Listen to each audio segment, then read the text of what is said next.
There's still opposition to using the Ghana card as the identifier for registration to vote in elections.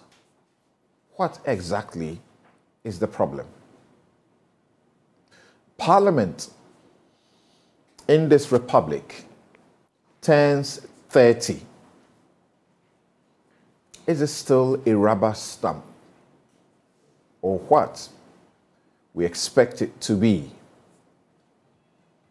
the most important arm of government. The NDC flag bearer race, we ask, who will upset John Dramani Mahama? Will Kwabena Dufour be able to do that? We'll be right back to deal with the Vex Matters. I'm Samson, Lardy, Anyenini.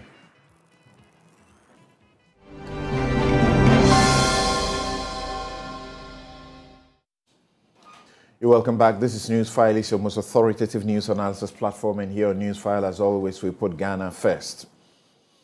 And here is Samson's take. CJ Sophia Kufu calls for action. She has won 1 million hearts. Yes, even many on the lunatic fringe for the senseless duopoly partisan politics cannot help but love her. Yes, even those who called her names over the errant conduct of the infamous Muntie III are celebrating her today. She spent over 30 years writing judgments, and over 20 of those years in the Supreme Court resolving disputes, shaping national policy, and developing Ghana law. She became president of the African Court on Human and People's Rights, and recently retired as Chief Justice of Ghana. But it is suggested that Sophia Abena Boafua Akuffo has only now put her history in a far more endearing and enduring light when it comes to be written. It is her decision to defy society's hermit-like role for a former CJ, her decision to publicly show empathy when she joined poor, old, suffering pensioner bondholders to picket at the Ministry of Finance for exemption from government's domestic debt exchange program. The former CJ did not shy away from the microphones. Only a few words in a brief advocacy pointing to violations of the sanctity of contract, wicked and unconscionable conduct, and the pensioners would get a voice that mutes pin-brained defenses and force government to not only write but also publicly announce the exemption of these pensioners on the 16th of February. I share the view that her singular act has present and eternal value for our democracy. Law teacher Dr. Justice Sremsai writes that she has erased the wrong impression held by some that people of high and distinguished standing in society, and women especially, must not be seen on the streets in demonstrations. Yes, protest marches, picketing, and such social actions are guaranteed by our Constitution and regulated by the Public Order Act. Our democracy is hijacked by partisans for parochial, group, and self-interest. Your ideal Ghana will elude you if you went to sleep after voting. Let the desire for a good society move you to demand and compel the president to suspend or dismiss the Northern Development Authority CEO, just as he has done to his 2 deputies. We allow wrong and grave injustice, watching him sack those 2 officers who are facing same criminal prosecution with the CEO of the NDA. How will staff dare to offer themselves as witnesses for the special prosecutor to prove what is said to be the naked 10 million corrupt conduct Martin Kpebu blew the whistle on? The case may be lost on that account. The special prosecutor would have wasted time and resources, and the culprits will return to the conduct in their manifestos. In 2016 and 2020, they promised to pass the decade-old Conduct of Public Officers Bill into law to enhance the asset declaration regime in fighting corruption in public office. It has taken a long period of hounding by Occupy Ghana for the revelation of cabinet secret or secret decision to abandon the promise that won them power. There was also the repeated promise to amend the constitution for districts to elect their DCEs. Government embarked on a rather expensive referendum process just so the amendment will serve partisan ends instead of a simple parliamentary amendment that will remove the president's power to appoint DCEs. I started a campaign that saw a groundswell of opposition, and when defeat stared the president in the face, he aborted that mission. He insists it has to be done his way, despite surveys, including by CDD, showing overwhelming rejection of his preference. Citizens cannot continue to be passive and feel powerless when the president will not listen to their cries for actions to save a broke economy. The president ignores all of you to keep Ken Ofori-Atta in office. Yes, not even a majority of his party MPs could win as long as he had the party on his side. Thomas Jefferson is noted as saying, quote, "It is the common fate of the indolent to see their rights become a prey to the active. The condition upon which God has given liberty to man is eternal vigilance, which condition, if he break, servitude is at once the consequence of his crime and the punishment of his guilt. Wake up, speak up." And that is my take. This show is brought to you, as always, by Bank of Africa, as strong as a group and close as a partner, MTN everywhere you go, Ashesi University, educating ethical and entrepreneurial leaders for Africa, Robert & Sons Optical Services, your comprehensive eye care service provider, My Way Insurance, dial *165# on the MTN to join, and St. Thomas Eye Hospital, providing excellence in eye care. We'll be right back. I'll introduce my guest to you, and then we begin the discussion. We start with, why are the minority, or is the minority, still rejecting the small piece of proposed legislation by the Electoral Commission?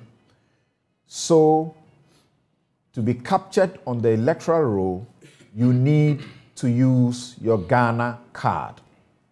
Why the opposition 6 months after they began it? We'll be right back.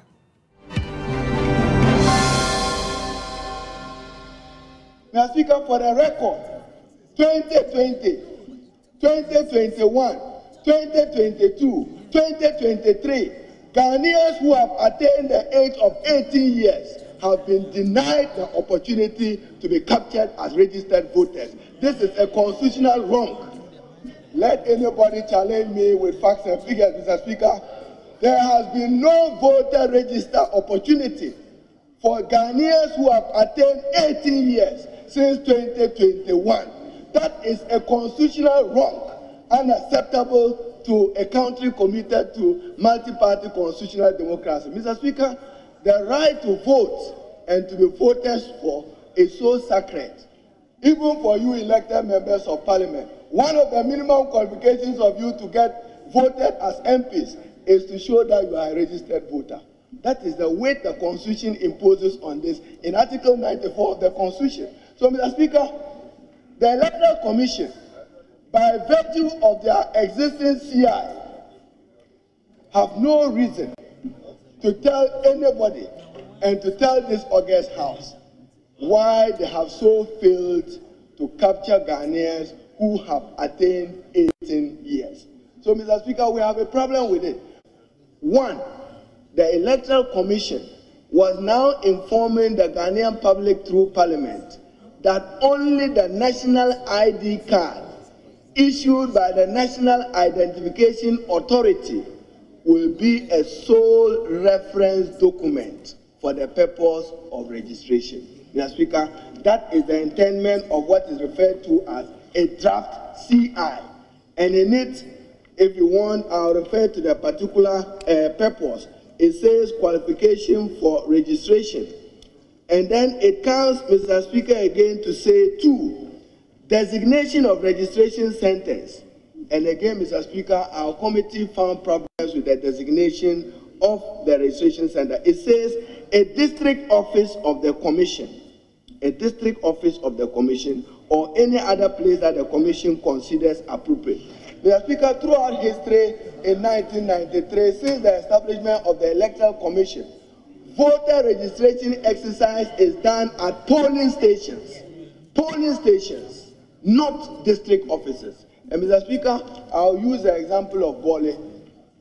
A polling station in the Bole constituency is as far as spending 4 or 5 hours to get to Bole Township in order to be able to be captured and registered as a voter. For the Electoral Commission to designate only district officers is problematic for us constitutionally, is problematic for us administratively, is problematic for us for voters to identify. At the meeting, and even if you look at this report, we seem to acknowledge that the guarantor system has been abused. And indeed, as practitioners, even as practitioners, the thought behind the guarantor system was to acknowledge that where a prospective registrant did not have any means of identification, they could fall on their parents, their spouses, their children, close family members to guarantee and sign a form that indeed I know this person is qualified to be registered. And that as we have moved on along the years, this system has been abused in the sense that people overnight became guarantee contractors, where they join a queue, get registered, they stand by and say that they are waiting to endorse 10 or 5 people that they know them, they should be registered. It's a worry which we must take into consideration. And indeed, if for any reason the guarantee system has been maintained, all these issues must be addressed. You're welcome back. So you just heard what transpired in Parliament 6 months ago. A similar thing played out in the House when the Electoral Commission tried to table the new CI, constitutional instrument. The controversial clause or section is the one that requires that to obtain a voter's ID card, to be registered as a voter, you need to be identified using your Ghana card. Remember that we are not going to produce a new electoral roll. No. We're getting to election, and the EC needs to update the register. The law already provides for continuous registration of voters once they turn 18. Somehow, amazingly, the EC has not operationalized that.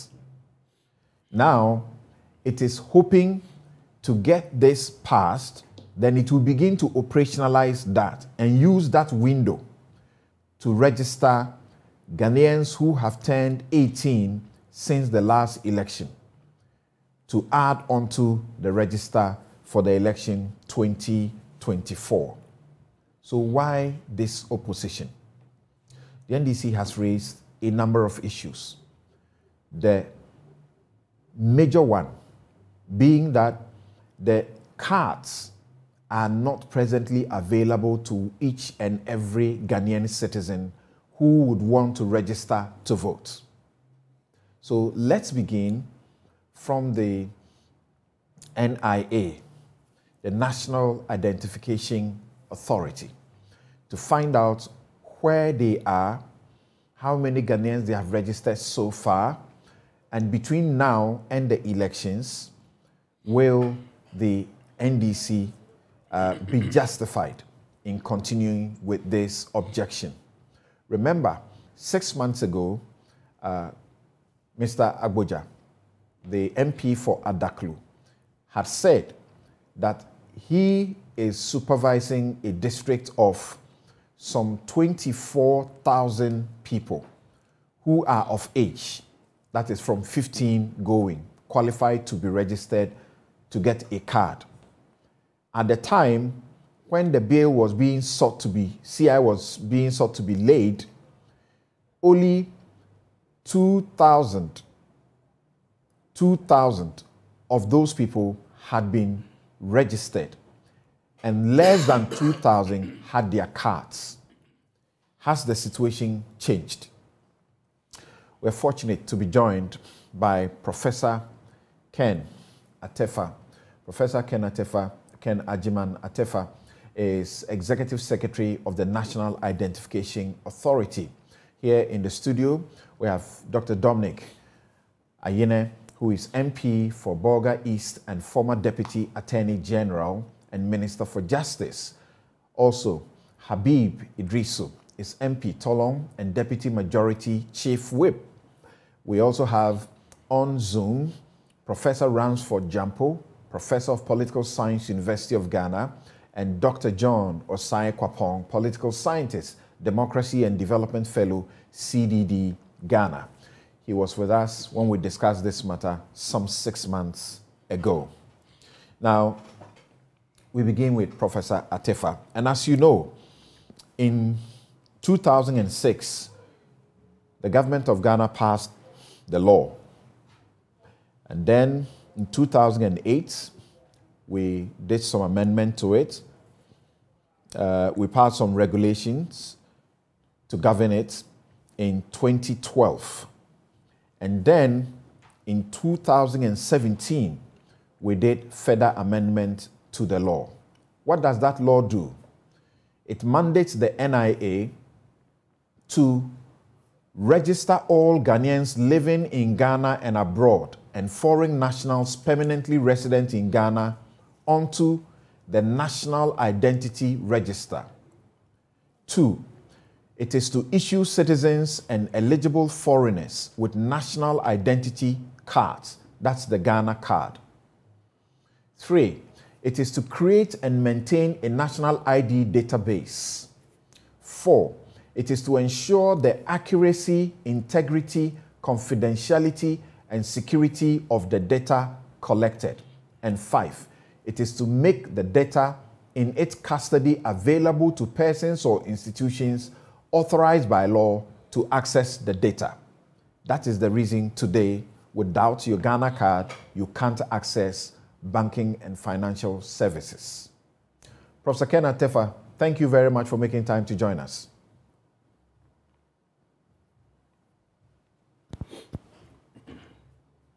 Please unmute your mic.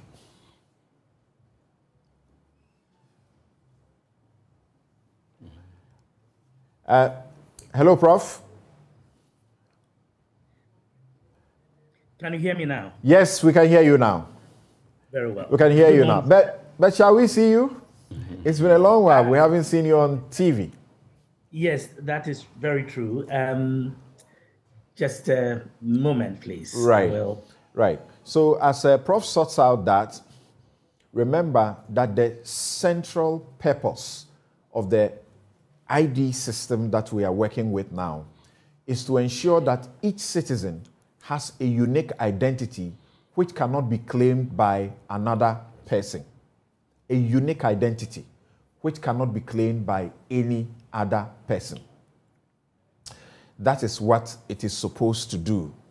It's supposed to do data harmonization for verification, e-commerce, social inclusion, and all of that. Prof, thank you once again. Have we resolved Prof's? Yes. Hello, Prof. Yes, please. Great. So, are you able to see me now? Great. Okay, so I have just, summarized your mandate. Yes. To, as far as the law is concerned, you are supposed to ensure that each citizen has a unique identity which cannot be claimed by another person. How far are we with this project? Okay, so first of all, thank you very much for this opportunity, and I greet all your viewers and listeners around the world very well. This is an opportunity to explain to the good people of this country where we are. Samson, as at the 19th of February, that is the beginning of last week, Sunday, we had registered 17 million, and I've shared that slide with you. That will be slide number 7, if you are able to project it. Right. 17,375,861 Ghanaians. It is important to situate that in context.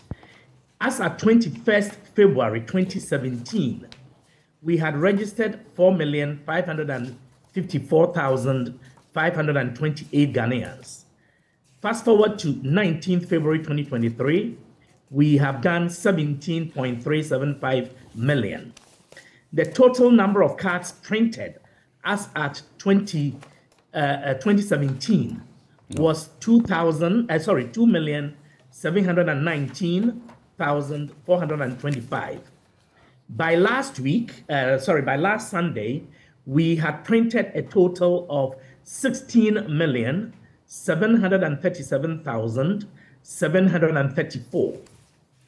As at February 2017, we had issued 900,000 cards, almost exclusively in the Greater Accra region. Fast forward to 2023 February, we have issued, that is, we have handed over to 16,095,331 cards to Ghanaians. The card that we have issued to Ghanaians is top-notch, is of the highest degree or caliber in the world. In 2017, we were issuing a 2D barcode card, pretty much like your old driver's license, with only 4 fingerprints and a 2 kilobyte storage capacity. Today, we are issuing smart dual interface biometric ID cards with 10 fingerprints and 148 storage capacity card, a chip that is chip embedded. That is the kind of architecture we have built for this nation.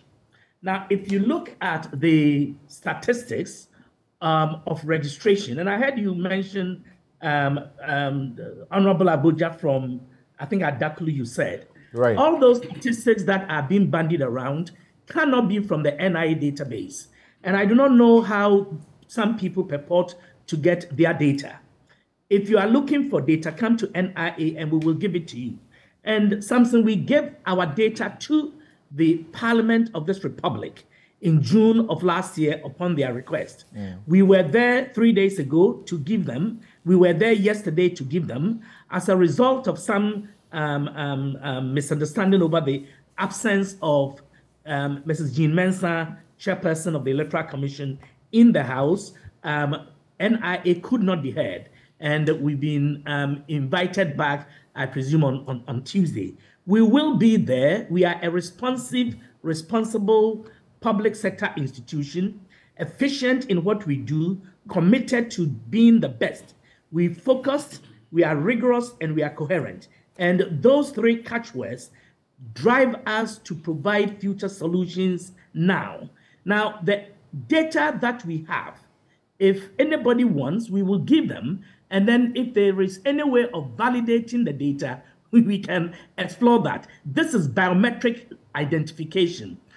You cannot exist twice in the database.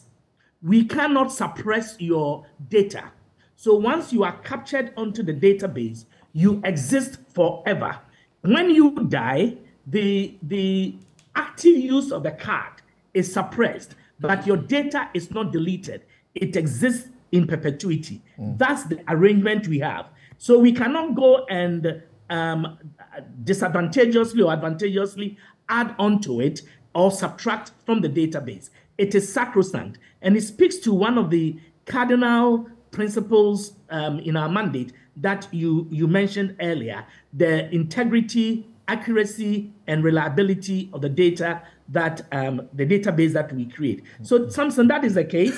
If anybody wants to know, we will be more than happy to share. Right. Now, I did indicate that we have cards that have been printed and cards that, a number of people registered is over the number of people whose cards have been issued to them. So obviously, there is a deficit in the number of persons who actually possess the card. So for those who don't have the card at the moment, that they fall into two categories. There are those people who have been registered but have not had their cards printed. And then there are those people who have registered and have had their cards printed, but for a variety of reasons have not had their cards issued to them, or they have not gone for their cards. If you permit me, I would like to speak to these two different categories of persons who have not received their cards, and then speak to what plans the reasons for that, and what plans NIA has for addressing that, with your permission, sir. Please go on. All right. So thank you very much. Now, as at the 19th of February, as I indicated earlier, we have over 17 million people registered. There are 541,529 cards that are not yet printed. That is, they are ready to print, but have not been printed. And Samson, that is largely because of financial difficulty. Since about August of last year, we have experienced financial constipation in the system, and it's created a situation where even though we have 3.5 million stock of cards in a bonded warehouse, we are unable to access the cards because of financial difficulties. The banks are owed.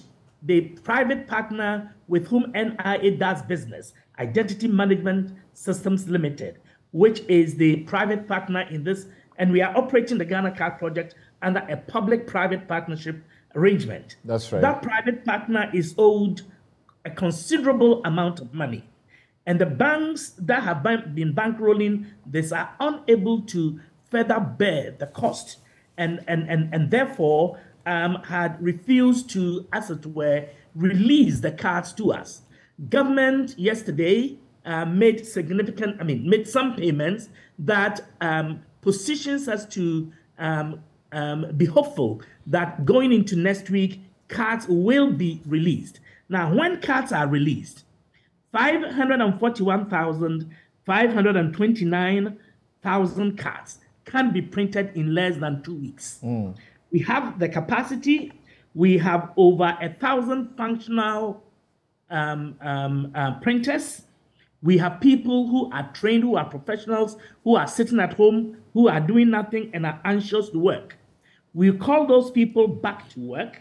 With 500 printers, we can print 50,000 cards a day. We have over 1,000 printers that are ready.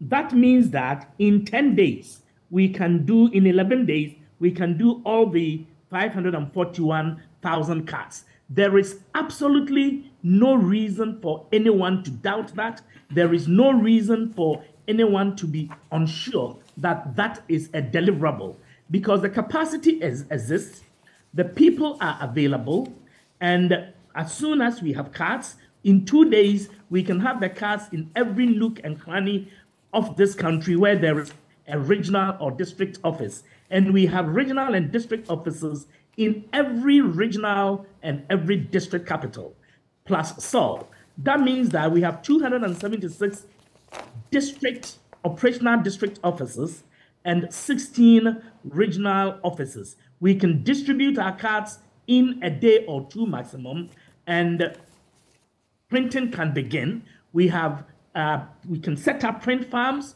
we can print at every office, and we can also do centralized printing from the headquarters in Accra to augment the capacity of the regional and district offices. So, Samson, that is the plan for the unprinted cards. Okay. Now, when you come to the cards that are already printed but not issued, there we have a difficult situation, because we have been drumming the point about the need for people to go for their cards. When the SIM card re-registration was at its zenith, people rushed to NIA to register to get their cards. That is those who had not even registered.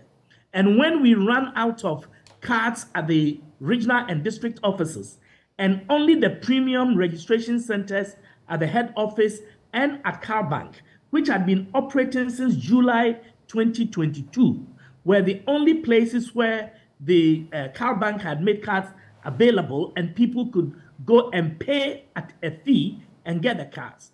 These places were swamped. We responded by setting up additional registration centers at the various stadia across the country, and you saw the reaction. Whenever the extension was granted with the SIM card registration, all our registration centers became ghost towns.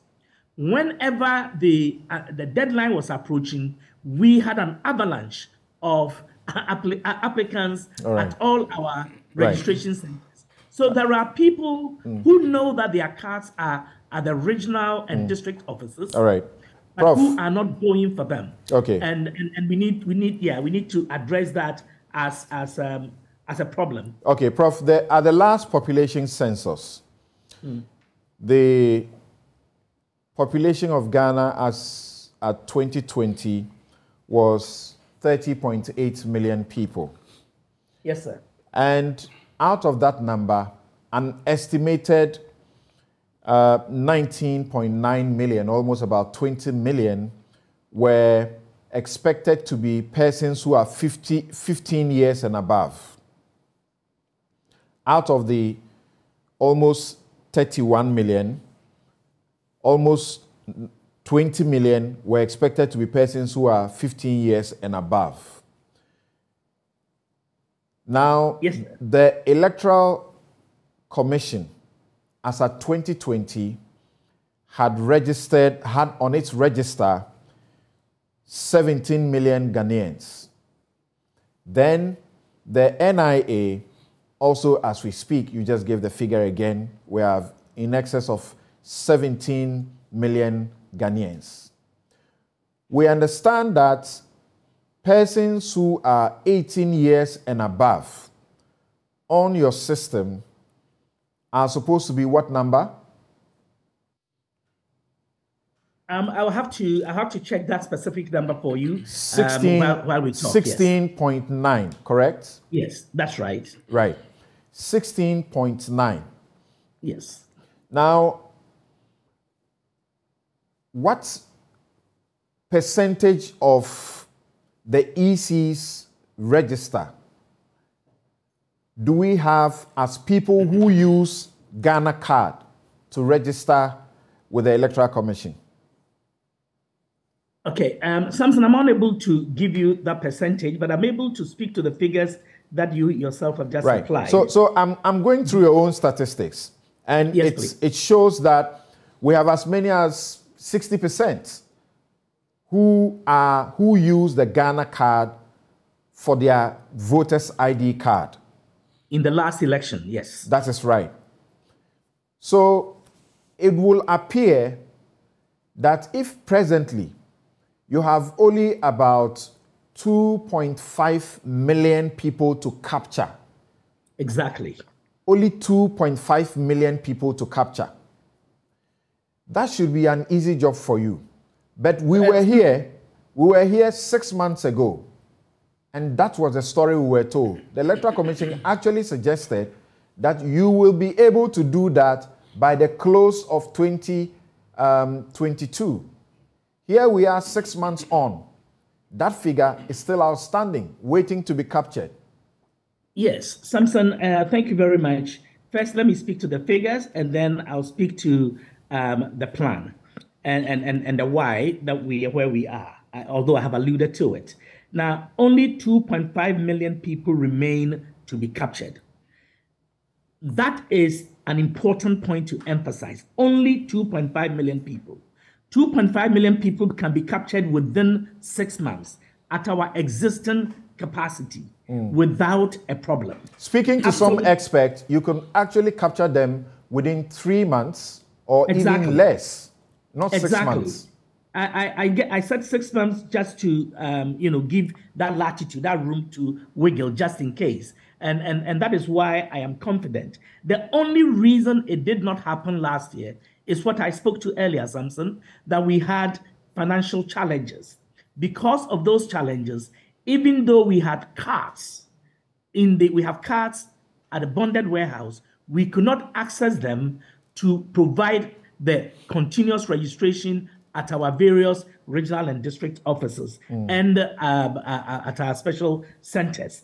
Now, with the easing of this financial constipation, we ought to be able, within 3 months, but within a maximum of 6 months, capture every Ghanaian who wants to be captured. And something is important to emphasize it. It is not the case that NIA can ever capture every Ghanaian.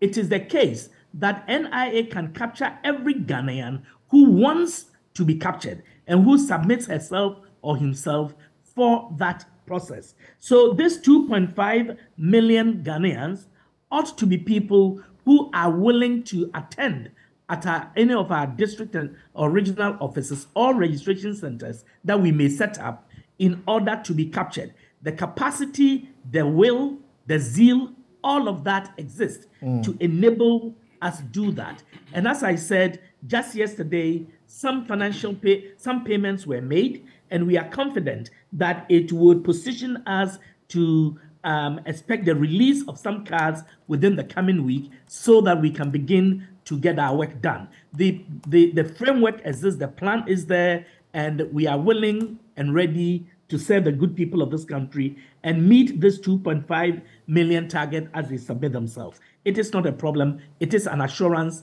from the National Identification Authority. The governing board is fully behind us, and our staff and management are all, and all force lay them on these points that we are ready to serve our people as we always have been.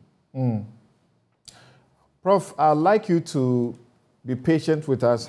Hang on there for us. Let me come to the studio, speak to the politicians, and then I'll revert to you because there are 1 or 2 questions that we would like you to respond to, but after they have also been heard. Thank you very much. We are careful not to draw you into, the issues of the Electoral Commission and what it has to do. Thank you very much. Now, you are the chief opponents of using the Ghana card as the only identifier. Previously, we had the passport, we had the birth cert, we had the guarantor system, we had the driver's license. That has been taken off since 2019. And we also had the NHIA card, which was also taken out. Right. What is the concern now? Looking at the figures, all Ghanaians 15 years and above, only 2.5 million are left to be captured. Well, Samson, thank you very much. I want to say categorically that the NDC as a party is not against the use of the Ghana card for purposes of voter registration. The NDC was part of the parliament that passed the law, the National Identification or Register Act, as well as the CI 126, okay, which spells out the actually the bigger heavy lifting job was done when your regime was in power. Right. Okay, so we are not against the use of the Ghana card. In fact, we think that the Ghana card is the solution for delivering a clean society and for delivering a clean election. Okay. However, our issue is the availability of the card. Now, you are talking about the 2.5 million Ghanaians who have not yet been issued with a card. Now, that's a significant number when it comes to the voter register.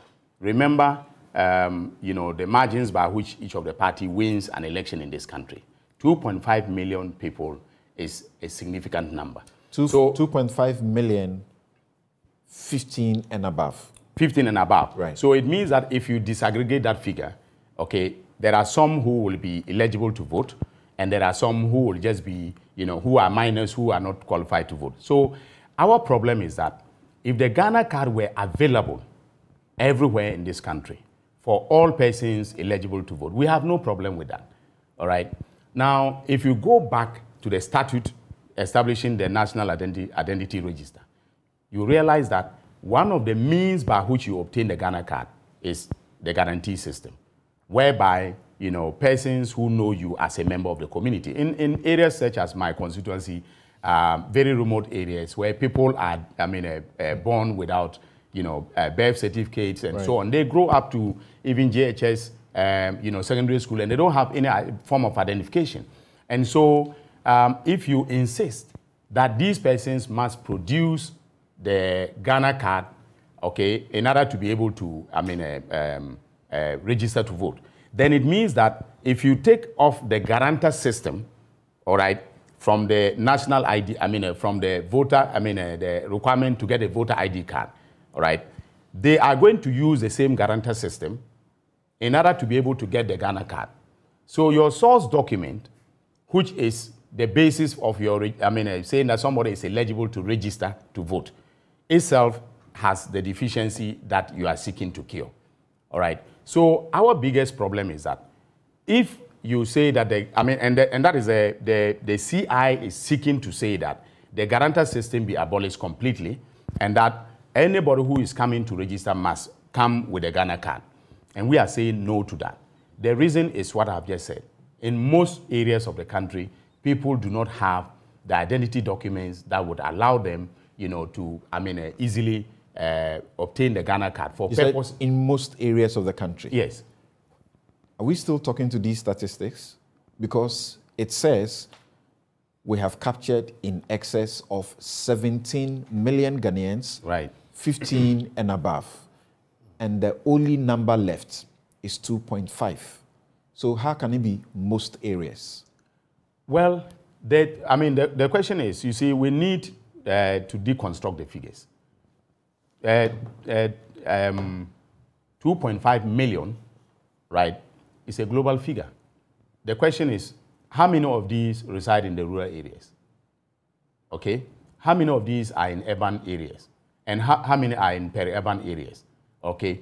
And so if you are able to easily capture these for purposes of providing them with the Ghana card, then there is no problem. But the problem we have, and you pointed it out very clearly, that 6 months ago we're here, and we're talking about the same number, 2.5 million, that was supposed to be captured. That has not been captured. Why has it not been captured? Well, the Chief Executive Officer of the NIA himself has just articulated a reason. He says that in very polite terms, because we were suffering some financial constipation. Okay, so financial constipation is the reason why we are here. In fact, I am reliably informed that the banks that loaned IMS, money to print, to help in the printing of the production of the cards, actually placed an embargo on the cards that were produced, and these cards were placed in a bonded warehouse. And so currently, the government had to cough up 82 million Ghana cedis in order for those cards to be released from the bonded warehouse to NIA. Okay, so as we speak, that is just $9 million, right? That is a drop in the ocean because I know that IMS, Identity Management Systems, the private partner, is owed in excess of 100 million. So if you pay the company $9 million, you've done nothing. That is absolutely, insignificant when it comes to what you owe. To the issue of 2.5 million left to be captured. Right. Is it not rather the best approach to look forward to how those can be captured rather than opposing the process of insisting that we should use Ghana card? Because as we understand, in the Ghana card system, you can exist only once. That is so. But we are, very recently, we have become aware of people holding multiple identities, different birth dates, different birth dates, and different mothers' names and all. Yeah.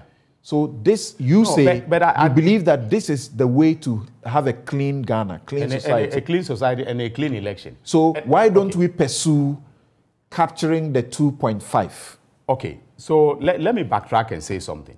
We are fully in support of the NIA as an institution, okay? And we would, put pressure on the government as much as possible to provide them with the resources because we believe in the work that they are doing. We believe in the integrity of the Ghana card. As you have said, the person who is in the news for having multiple identities, okay, when you put him inside the Ghana card system, he can only come up once. That's right. I myself have tested the system before. I walked in, I just put my fingerprints into the system, and I came up only once. So we believe in the Ghana card system. In fact, if you go back to the history, okay, this project was started under Professor Mills. That's correct. Okay, it was started under Professor Mills. It went all the way to, His Excellency President John Dramani Mahama. Before, when we lost power, the MPP took it up. And I must say that the current, administration at NIA has done a fantastic job. We must be, honest about that and to praise them for the, good work they are doing.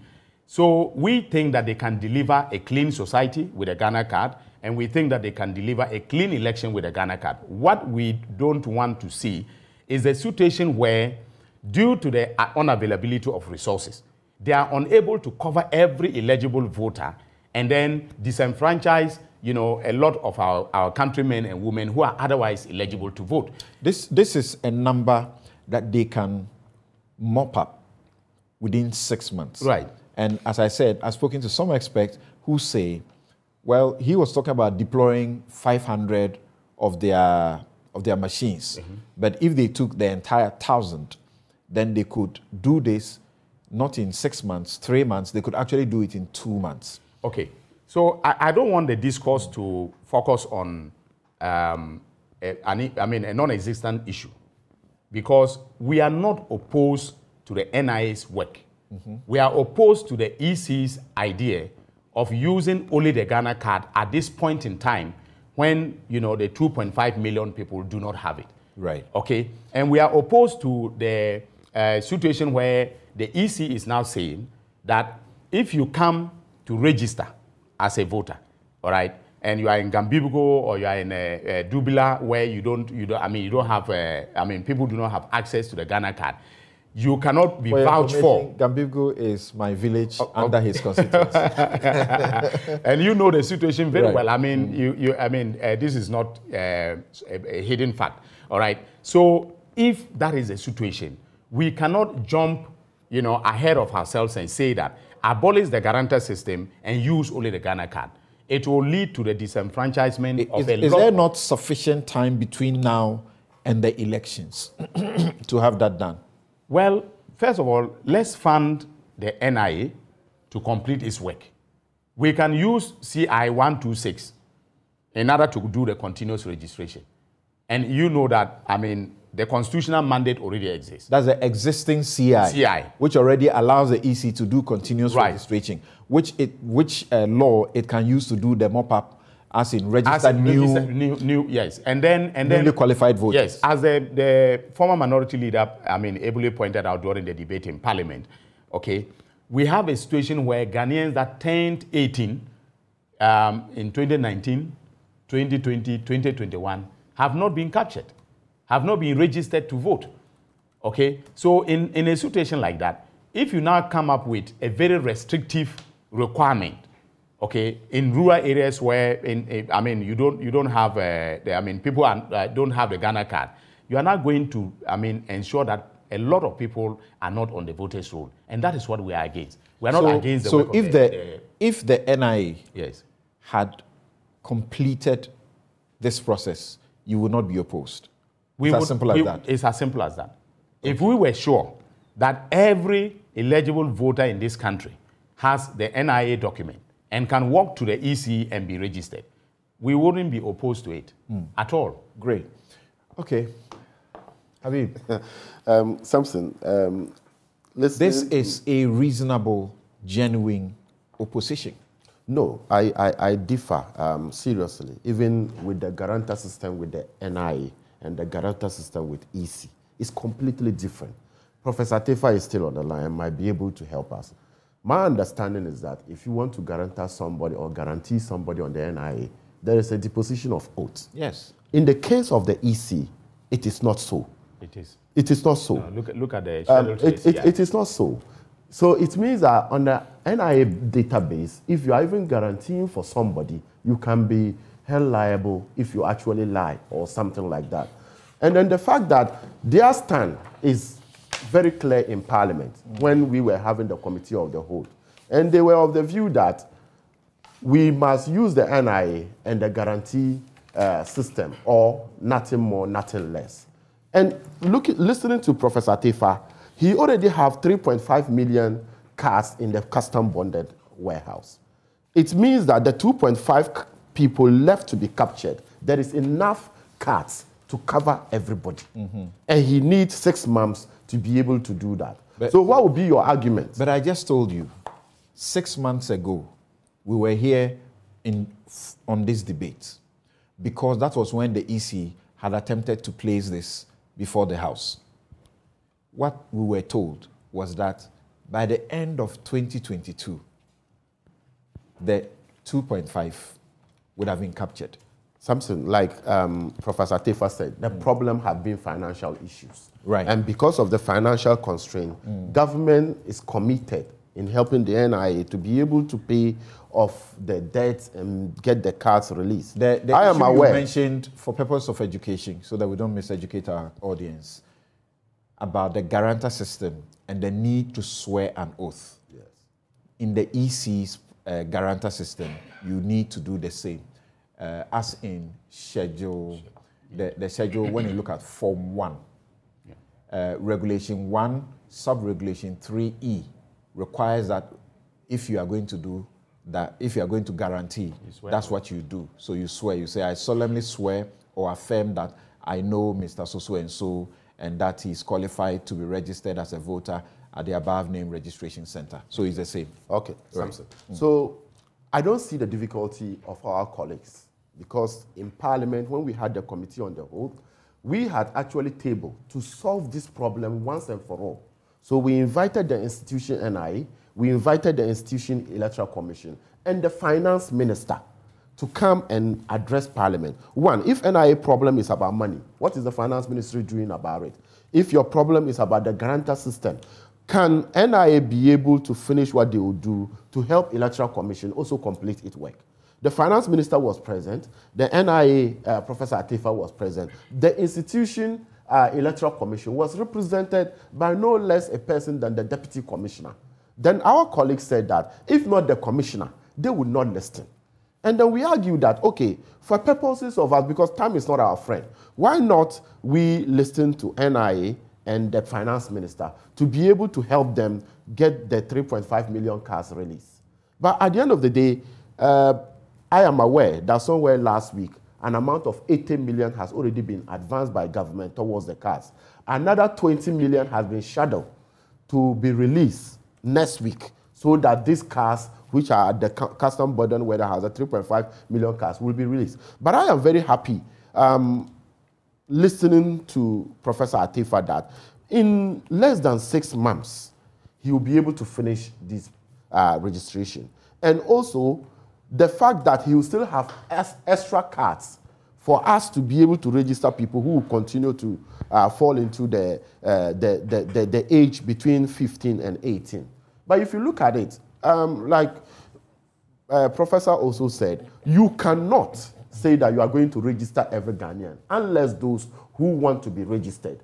And I think Electoral Commission, per the provisions and what they do, I think it is when it is like 6 months to election that they don't do continual registration again. So what happened to those? I think, is it 90 days? I think it's 90 days is about 3 months, 90 right? or 60 days. 90, yeah. So what about within that 3 months, Samson, those who turn 18, the 3 months to the election? Definitely you can't capture everybody, but government is making a lot of effort to be able to help NIA complete the job. The question we need to be asking ourselves right now, whether government is committed in releasing the funds to NIA, that's number one. Whether NIA have the personnel to be able to do it. Whether NIA still have the time to be able to complete it. That will help us for Electoral Commission. You have that assurance? Yes, there is that assurance. In fact, that day... You don't mind that there's a possibility that some of your constituents will be disenfranchised? You see, like I cited,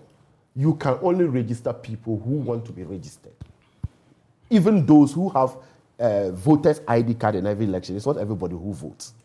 You still have it, but some people don't even turn up to vote. That's not what we are saying now. So no, what I'm saying is that if somebody or some of my constituents or when I listen, don't want to be registered, you cannot force them to. When I listen to you in government, I ask myself, what is it? Is there something you know that we all don't know?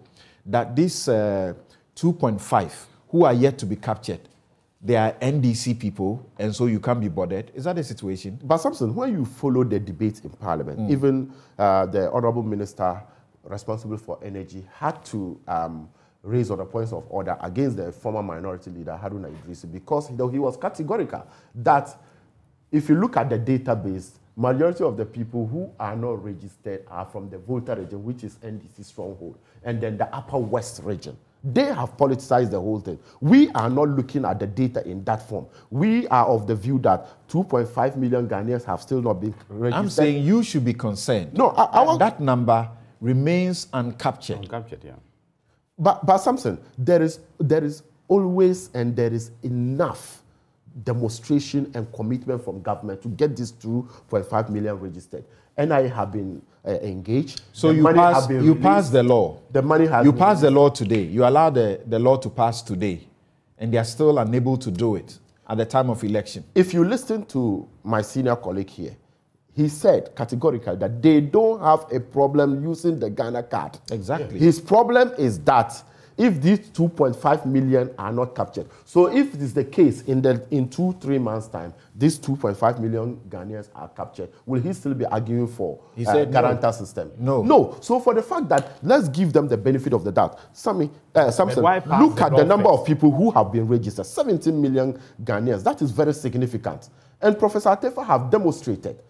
If not the interruption that Professor Mills saying he can't work with Professor Atefa and co, if process had allowed to go, Professor Atefa is very capable and he should be able to finish this thing. Thank you. Hold on for me. Okay. Talk about politicization. No, but it's a fact. He said he can't work with him. He would have been gone long. Now let me go to. We have two professors also joining us by Zoom. Let me start with Professor Osai Kwapong. Listening to the MPs in the studio and having listened to Professor Ken Atefa, how do you propose that we are able to make progress? 6 months ago, when you were on this show, you were hesitant to support the EC proceeding the way it was going when some people were left uncaptured? Yes, good morning, Samson, and good morning to everyone. And you're correct. 6 months ago, when we talked about this issue, and Dr. Serbo was even part of the panel that day, one of my hesitations was that whilst we all believe in the fact that the NIA and what they're trying to do in terms of the whole Ghana card system is a really good idea. We do, as the Honorable Anyenini said, we all want a clean society, a credible registered voter, etc., etc. But I remember that one of the points that I raised was that my hesitation has to do with unforeseen circumstances, right? That you don't want to lock yourself into a situation where, in the event that something happens that we do not anticipate, then where do you leave those eligible voters who have a fundamental right to vote, but perhaps because of some administrative bottleneck are unable to get the Ghana card? I think it's been extremely helpful to have Professor Atefa here this morning to clarify some of those issues and provide all of those assurances. It looks like one of the biggest challenges that the authority faced, as he described it, was financial constipation, right? And so when you remove that bottleneck of financial constipation, then the ability of the authority to register people who present themselves should not necessarily be a problem. And so after having listened to him, right, I accept the assurances, but again, the one thing then that we have to keep saying to ourselves is, I think the assurance have to be double sure that that financial constipation that slowed down the process would not happen again, right? Because it doesn't look like the issue is one of the capacity of the authority to be able to register people who present themselves, right? They have the registration centers, they have the personnel to be able to do that. It looks like the biggest challenge they faced was one of financing. And so I can accept the assurance that the number that is left to be captured, they will be able to do that within the time frame that we have. I mean, we are in February of 2023. Election is not until December 2024. So I accept that part of his presentation. And I accept the assurance that the financial issues are being resolved. But we also know the current fiscal challenges that is also facing the government, right? So that is where I still have a little concern, and keeping my fingers crossed that if all of those stars align and those two things happen, then yes, we should be able to, get this taken care of, and then to, address some of the concerns that the minority, has raised. Prof, if this is a money problem, and this is a priority of the government, why is it that we are back here 6 months after we raised these issues and it's still not resolved? There are also many other priorities that needs to be addressed, right? You're talking about a situation where several priorities are competing for limited resources, scarce resources, right? You also have a situation where the government is in a very difficult fiscal situation. So it has to find a way of balancing the many priorities that are competing for, the little fiscal space that we have. But you're correct. If this is, if this is one of the biggest priorities, and it goes to the heart of something fundamental as the right to vote and the ability to deliver a clean, credible election, then some reprioritization has to happen, and the authority must be giving all of the resources that it needs to be able to do this. Because I think the last thing we want to do is to go into an election year with all of these questions still hanging around, because again, ultimately, we all want a clean, credible, electoral process that we can all have faith in and stand behind. So it looks like it's really contingent upon making sure that the NIA has the financial resources, because the human resource, if I listen to Prof, doesn't seem to be an issue for them. Professor Jampo, thank you also for joining us. Now, see, we are heading to a point where, because of the Ghana card, we will not be saddled with the ritual, spending on voter registration processes. And this is a country where we have spent in excess of, 200 million sometimes just for these processes. And we are getting to a point where we will not need to do that any longer every 4 years. Take, for example, our SNIT system. And remember the bizarre story of the OBS matter that came up that is also in court. At various levels, everybody is doing their own cards and spending millions of dollars.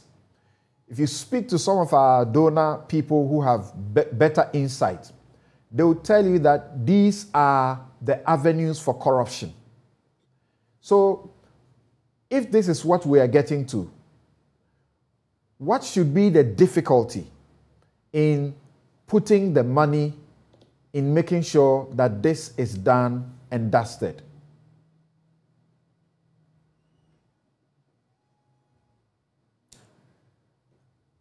Please unmute your mic.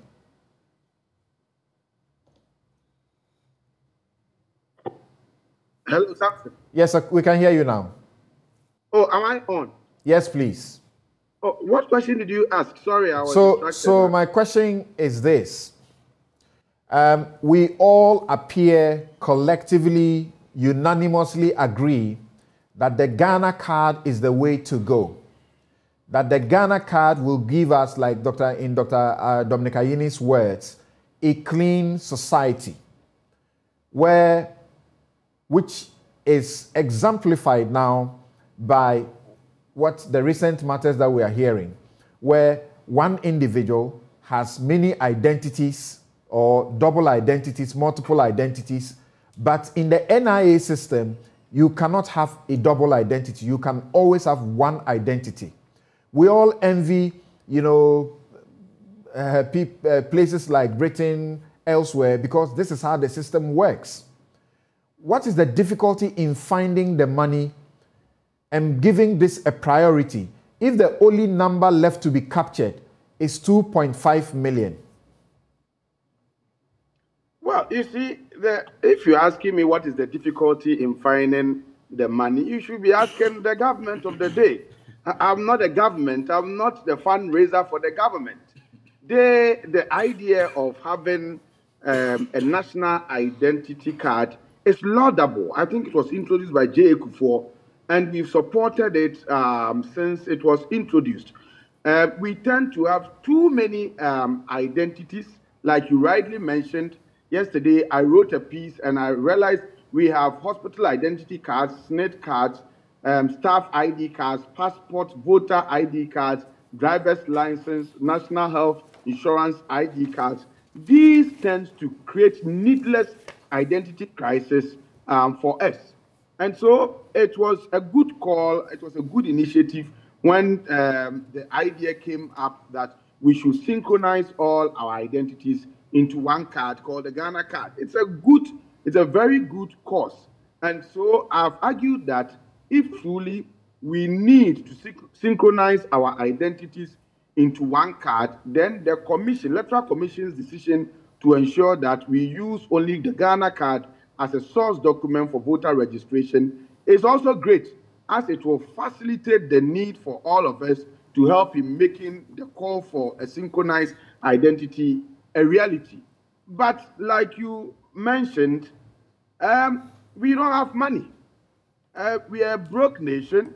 The National Identification Authority tells us that it had been able to register or capture about 70 million Ghanaians.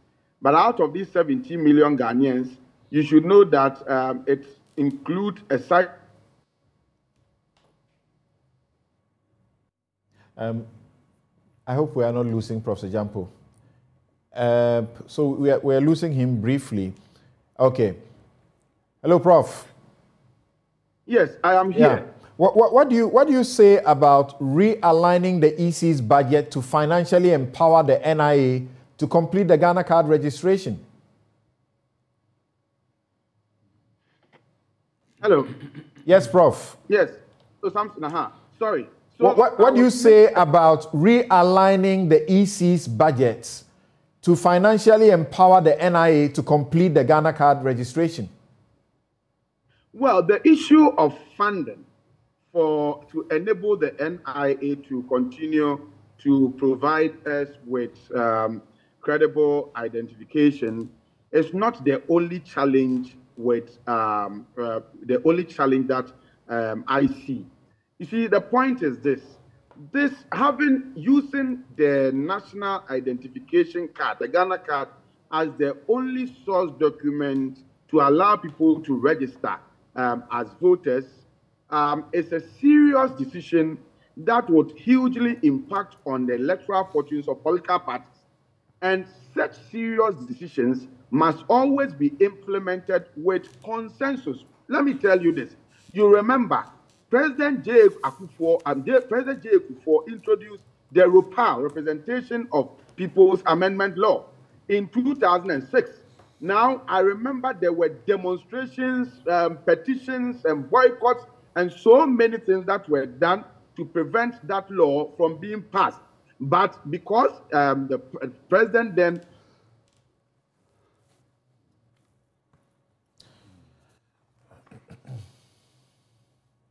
Okay, unfortunate, Professor Jampo's line is not as reliable. Is Prof's line stable now? Okay. Unfortunate there, but as we understand, Dr. Dominic Anyenini has said it is not the ideal that they are opposed to. It is the practical question of the non-coverage, as we speak, of 2.5 million, out of which you have potentially how many voters? That is where he has an issue. But we all agree that it is a good thing. As we understand, the Bank of Ghana and financial institutions, we are talking about 24 universal banks, 146 rural and community banks, 16 savings and loans companies, 16 fintechs, 5 finance houses, 3 microfinance institutions, the Social Security and National Insurance Trust. I'm talking about those who are merging with this system now, so that now you have one identifier. You don't have a situation where one person is able to hold 2 passports, 3 passports, and some of them you will find out the passport issuer does not even have them in their system. The Ghana Revenue Authority, National Health Insurance Authority, the Ghana Immigration Service, the telcos, Student Loan Trust, National Service Secretariat, Passport Office, the DVLA, and now the Electoral Commission. And as we understand, the 17 million voters on the EC's roll, you have over 10 million of that number having used their ID card, their Ghana card. The EC is seeking to clean the process. So you listen to them, and their hesitation in using any other means for now is to avoid diluting what they have managed to sanitize over a period. Professor Jampo, if you are back, you can please continue your statement. I was making the point that Dr. Afarijan was wise and cautious in building consensus among the key political actors on major decisions that could have plunged the country into chaos if they had not been handled well. In 2006, for instance, President Kufuor introduced the Representation of the People's Amendment Law. The bill was fought by civil society and many pro-democracy forces through demonstrations, petitions, etc. But the NPP majority passed the bill and the president assented to it same day to become law. But Afarijan took a very patriotic stance that he was never going to implement the law so long as there remained the lack of consensus among the key political actors. His fear was that without consensus, the implementation of RUPAL could lead to a serious political conflict. And so this is why the RUPAL has since not been implemented in spite of Kufuor's signing of it into becoming a law with alacrity. And so I respectfully urge the Electoral Commission bosses to copy from best practices as the Bible tells us in 3 John chapter 11, verse 8, chapter 11a. The point is this, there is a serious trust deficit among key political actors of the functioning and the role of both the NIA and the EC. And I am of the view that if this trust deficit is not worked at, if the Electoral Commission would want to just emphasize on its mandate without going the extra mile to win the rest of the political elites on board, then we are headed for serious confusion. We are headed for trouble. And so I think that as we speak now, if you speak to some of the political actors, they will tell you that it appears that the machines, the equipment used for voter to capture the details of Ghanaians who are registering for the Ghana cards are many and seem to be working effectively in areas regarded as the stronghold of the ruling party. And the machines are limited and malfunctioning in areas regarded as stronghold of the opposition. Now, whether it is true or it is not true, you have to meet the actors to give a certain assurance. You have to meet the actors to let them know that these may not be true. If they are true, what are some of the measures you are taking to address them? These have not been done. And so people are looking at the activities of the Electoral Commission with a lot of suspicion. As I speak to you now, if you do not want to be in the queue, go to the NIA office right now. You see, so many people have marched up there looking for cards.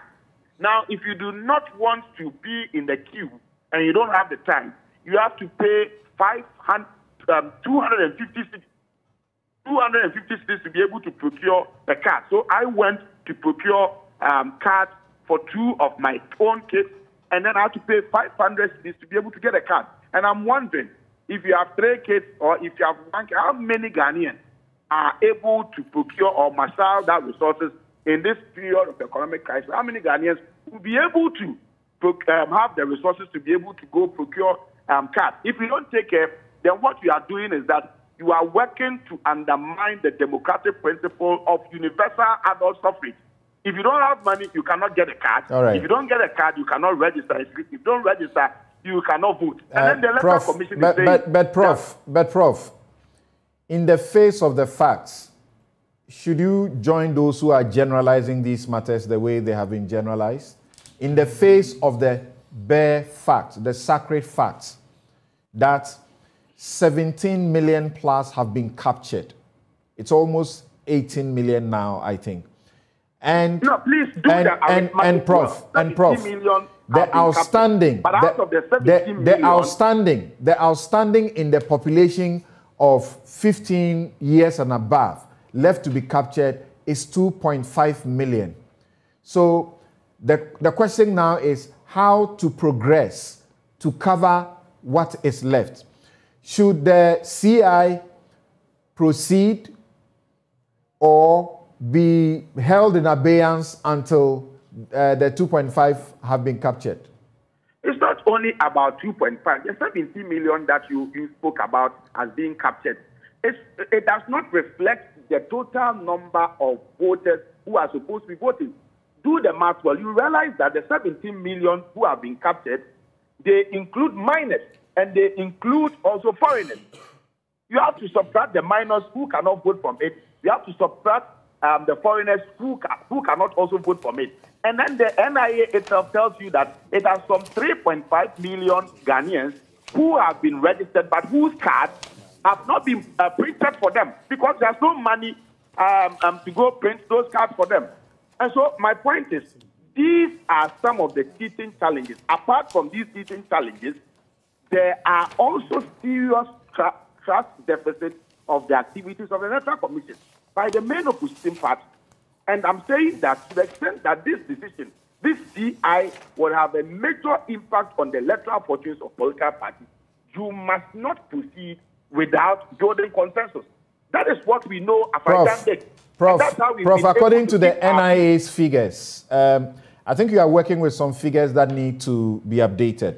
According to the NIA's figures, as at last Sunday, people 18 years and above who have been captured are 16.9 million.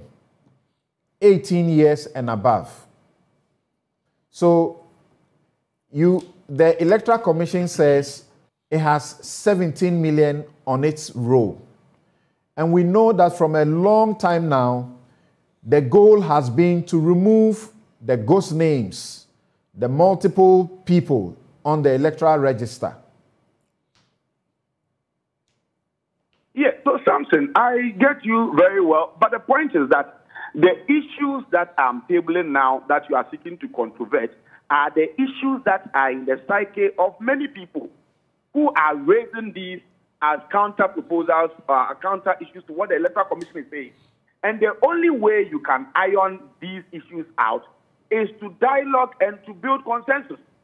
And so, and to be able to also iron the trust deficit that is currently plaguing the activities of both the NIA and the Electoral Commission. Okay. And so let us not proceed without consensus. And I'm giving you an example that Afarijan took that decision of not implementing the RUPAL because he felt that without consensus, we are headed for implosion.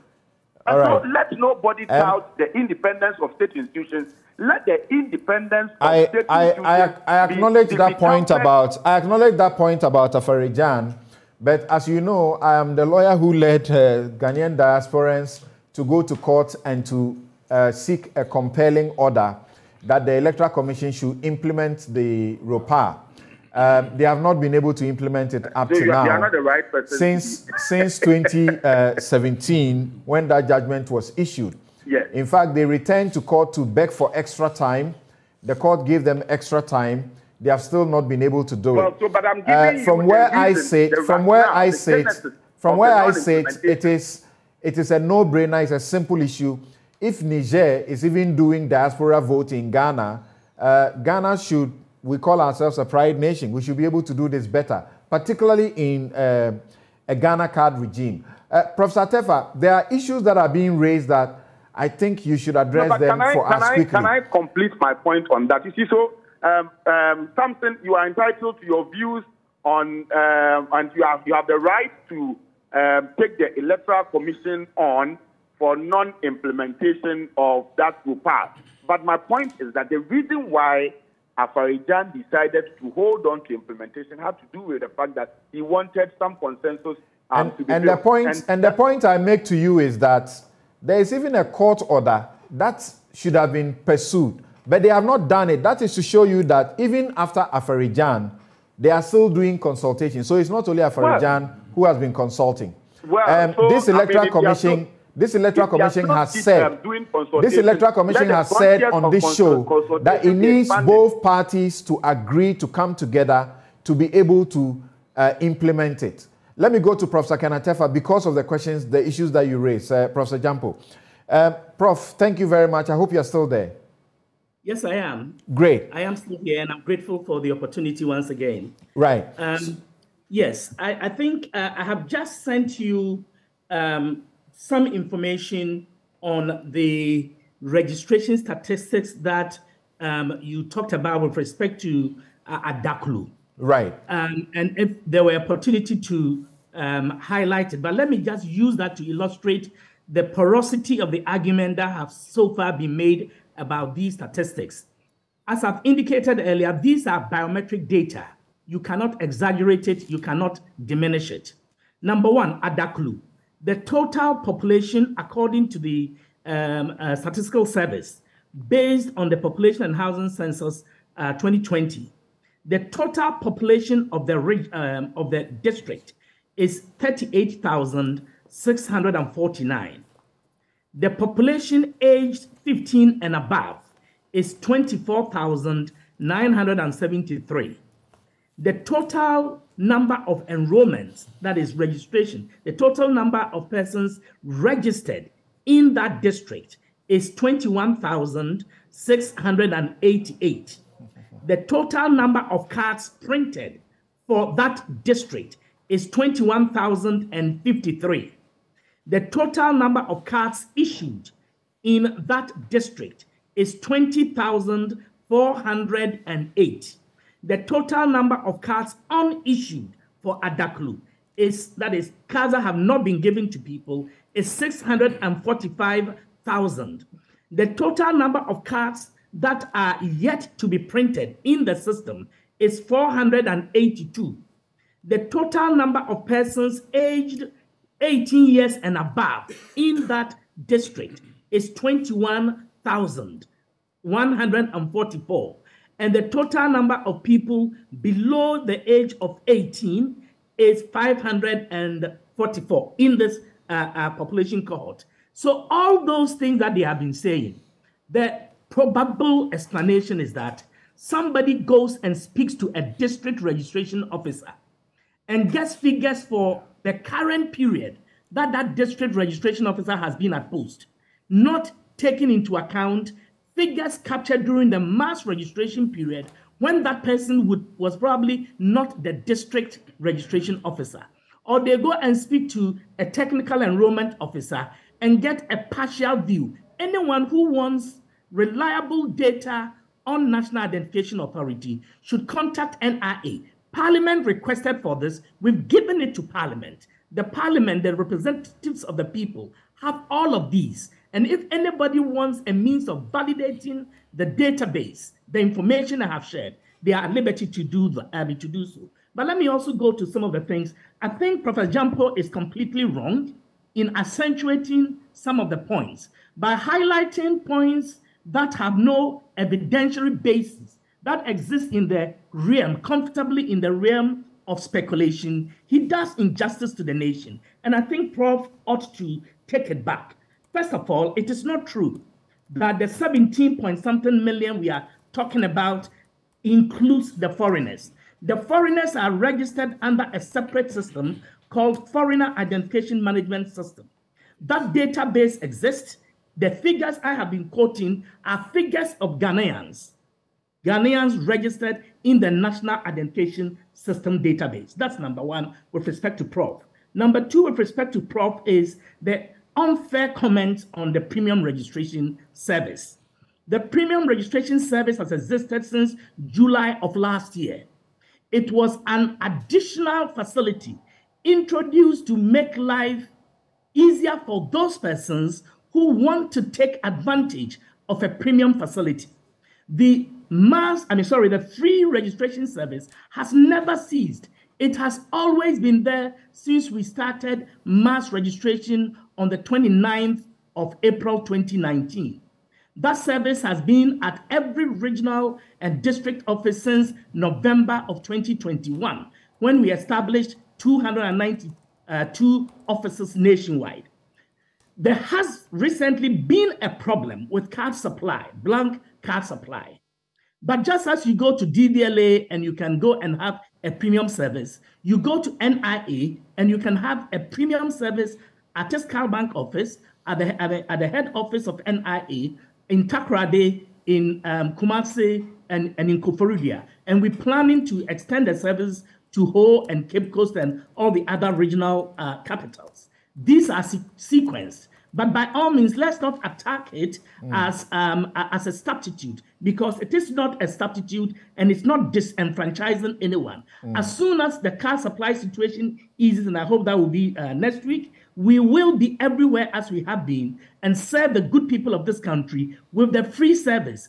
People were willing to pay 250 cedis, as he was saying, on their own, not at the instigation of NIA, and they come there 4 a.m. They are at our gates. Yet the free service, when it was all over the place, there were people who refused, who declined to go and register. So that's number 2. Number 3, Professor Jampo should not be given fuel to an unfounded, I think a bit reckless claim that equipment somehow some equipment are functioning best at in government support, areas with government sympathies and performing badly in opposition areas. That's a very terrible statement to echo publicly. First of all, I debunk it 100%. It is untrue. Equipment failure can happen. You think that I will sit there and allow and ship off more functioning equipment to Adaklu or Ketu or whatever, and ship better ones to Bantama and Dras, whatever for? There is nothing to be gained. It gives nobody any advantage, not electoral, not practical, nothing to disadvantage any particular region. And when we were doing the mass registration, I can tell you, I was in the field. The Volta region was the best region in terms of our registration experience. For whatever reason, internet connectivity network was strongest in most parts, most villages in the Volta region. The people were better behaved than anywhere else. Queues were shorter, queues were disciplined, they showed respect for the elderly. I've said this umpteen times. Yeah, so specific to that region, and particularly to the Adaklu district, I think now the onus will be on the MP for the area, Governor Kwame Abuja, to now prove otherwise, that these numbers are not the numbers that have been captured. From your statistics, those who are qualified, who are of voting age, appear to have been fully covered. So now the ball will be on his court to prove otherwise. Thank you, sir. And then finally on Prof. Jampo, on the trust deficit in NIA and EC. Again, Prof, just hold on a second. I think it's important that I defend my chief whip here. Because Prof said it rightly. Please, can I just... Prof, just hold on a second for me. Because you see, something, I'm also an MP. And the reality we face is that when you go to the NIA office in my district, all right, they would give you statistics. And you would have no reason to disbelieve the officer who is giving you the statistics. Okay, so when you take that as an MP, that is what you run with. Of course, a lot of MPs will not come to a head office to be able to get the accurate statistics that he has put out. You know, so I don't think that my chief whip was lying to the nation or doing anything untoward or mischievous. He was basically talking to statistics given to him at the office, the district office of the NIA, and he cannot, disbelieve. He has no reason to disbelieve them. But you can come from a different... Prof, if people apply for the breakdown from your office, will they be giving the information? Absolutely. And Samson, under the RTI, the Right to Information Act, people have been writing. It's one of the biggest headaches now because MPs, ordinary people, party people, everybody have had to, in addition to the traditional arrangements, have people, a special task force assigned to the provision of information on registration statistics alone. But it is wrong for people, and I say this with the greatest of respect, my Honorable Dr. Dominic Anyenini is not entitled to go to the district office and ask a district registration officer for data about that district when the data at that district at any given time, and that's a problem that some of them have run into. It is a national database. We can give you the specific down to village if you want, but by all means, ask from the right source and let us give it to you. But if you get it from your district and you want to put it out, then I'm inviting you in all humility to please cross-check with us, and we have no reason not to support you in doing your work as an MP by putting out the right figures. So that is an important point. Okay. But let me also thank the Honorable Dominic Ayene for recognizing that we've done a fantastic job. I thank him for that honesty. It is important to point out, however, that as one of your panelists said, I think it's Prof. Jampu, this whole National Identification System project was started by President J.A. Kufuor, not President Mills. That's correct. President Mills continued. President Mahama continued. And President Akufo-Addo has continued.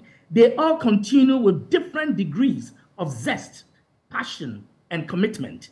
I think that one of the critical success factors has been the sterling commitment of President Akufo-Addo to continue with what his predecessors had started and engineered, and to also maintain leadership, because the frequent changes in leadership at the NIA has been a bane rather than a blessing. Okay. And I think also until recently, until July, August of last year, the financial commitment. I want to also emphasize one last thing, please. The current problem we have is not one of technical or operational readiness or competence. We can solve the problem. That's the assurance I give to the good people of this country. Okay. I want to also emphasize that the synchronized identity that Professor Jampo was talking about has already been achieved. Time was when some of the institutions you mentioned in your roll call, Samson, had not onboarded the verification system. Because they had not onboarded the verification system, you go there and they'll tell you, oh, your Ghana card is not good. Go back to NIA. Your Ghana card is no good. Now they have onboarded. They have acquired, they've invested in the equipment. And all of a sudden, that problem has disappeared. A lot of the people whose cards were not good were people who are not taking good care of the card. The chip had, been damaged or mangled. Even though you see it, it looks all right, but it was not working. But the majority of the problems have now been solved. We have had over 120 million hits and not a single hitch. All those institutions, you go to the bank, you go to the telcos, they are verifying your identity, and within 300th of a second, they get a reply back that says that you are who you say you are. What we are set up to do is to improve the scale of integrity in this country. Our commitment is to ensure that there is transparency, that we have a single truth anchor in this country. And I want to assure the NDC, in particular, on this occasion, and everybody else, that you see, the data harmonization and integration we are championing will make it possible for NDC to receive in real time the same data we give to EC. And if Joy FM or any other entity, it is the principle of immutability, simultaneous provision of the information to those that by law are entitled to have them. So the information we give to EC will not be different if you say those aged 18 and above. Okay. It will not be different from those at SNIT or at DVLA or at any other institution. So we have transparency, we have integrity. And the last comment is about the oath, the guarantor system. Under the EC law, the swearing of an oath was the guarantor system. What we did was to take it a notch higher by requiring that you do so before a commissioner for oaths, so that we introduce the element of penalty for perjury. And so we got the Chief Justice to train over 1,300 commissioners for oaths that we made available at every registration center and every district and regional office, so that you depose to an oath and the consequences are explained to you, and it is clear. We also go the extra mile of requiring that you vouch for persons because you are a relative of that person, or you are qualified by a certain legal criteria. And you must have a Ghana card already. And your Ghana card is attached to the registration of the person you are vouching for. So if you lie, in perpetuity, your records are linked. And right now, we're going to prosecute. We're going to start a prosecution of persons who we have reason to believe provided false information in vouching. It's about integrity. It's about the improvement of the scale of credibility in our country. So, Samson, I thank you very much. These are some of the responses to. And Prof, thank you very much. Our time is fast spent, but I'll propose that the RTI law also requires proactive disclosure. So if you have, you are inundated with RTI requests to disclose some of these, I think on your website you should make provision so that people don't have to come to you in the first place. We have provided information on our website, but if it is, I will check and update it. Right. But we now know that there is a great deal of interest in disaggregated data also. That's and right. People want to see the breakdowns. They are very much interested in those. Thank you very much. Professor Ken Atefa has helped us quite a great deal. I'll just take a word or two from my other panelists, and then we will take a break to return to the other issues. Professor Kenneth Agyemang-Atefa is Executive Secretary of the National Identification Authority. Yes, sir. Yeah, so Samson, you asked a very, very important question, and I think that question was directed to Professor Jampo, right, about realignment of the budget of the EC so that the National Identification Authority will have funds to be able to do the registration. Right. Because if the idea is to merge the identification system of the NIA with that of, the EC, there will be no need for having two parallel budgets that are being funded. That's right. But the difficulty then is, will the Electoral Commission, abolish its own voter ID card? Because the budget is usually to fund not only the process of registration, but also the issuance of the voter ID card at the end of the day.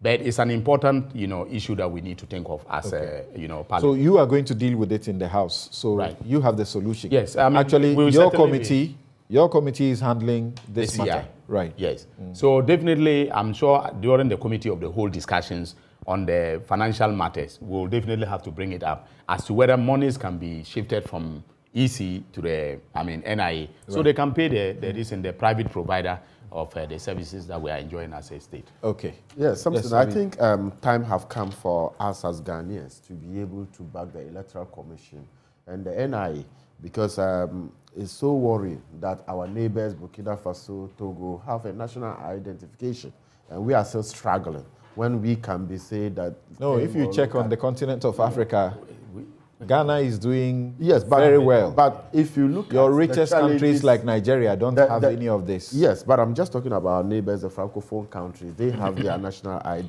But when we come to democracy, we still look at Ghana being in the center of affairs. And I am very convinced that government is very committed in investing in the NIA. If there is any government that have invested a lot in NIA to get to where we are, to be able to register about 17 million Ghanaians, it is this Nana Addo Dankwa Akufo-Addo-led administration. The Committee of the Whole, we will definitely have it on Tuesday, and we hope that our colleagues will be able to cooperate with us, because the last time that was the extent, to bring the NIA, bring the Finance Ministry, and bring the Electoral Commission for us to be able to see how best we can do. In terms of consensus building, for so long as you would allow consensus building. Yes, we are that's not what I'm saying. Cooperate with you that's why I'm saying that a unilinear agenda. The point is that Electoral Commission have already consulted before arriving at this decision of using Ghana card as the sole. IPAC, they have agreed. All right. When we come to the Committee on Subsidiary Legislation, I need to go to they agree on this.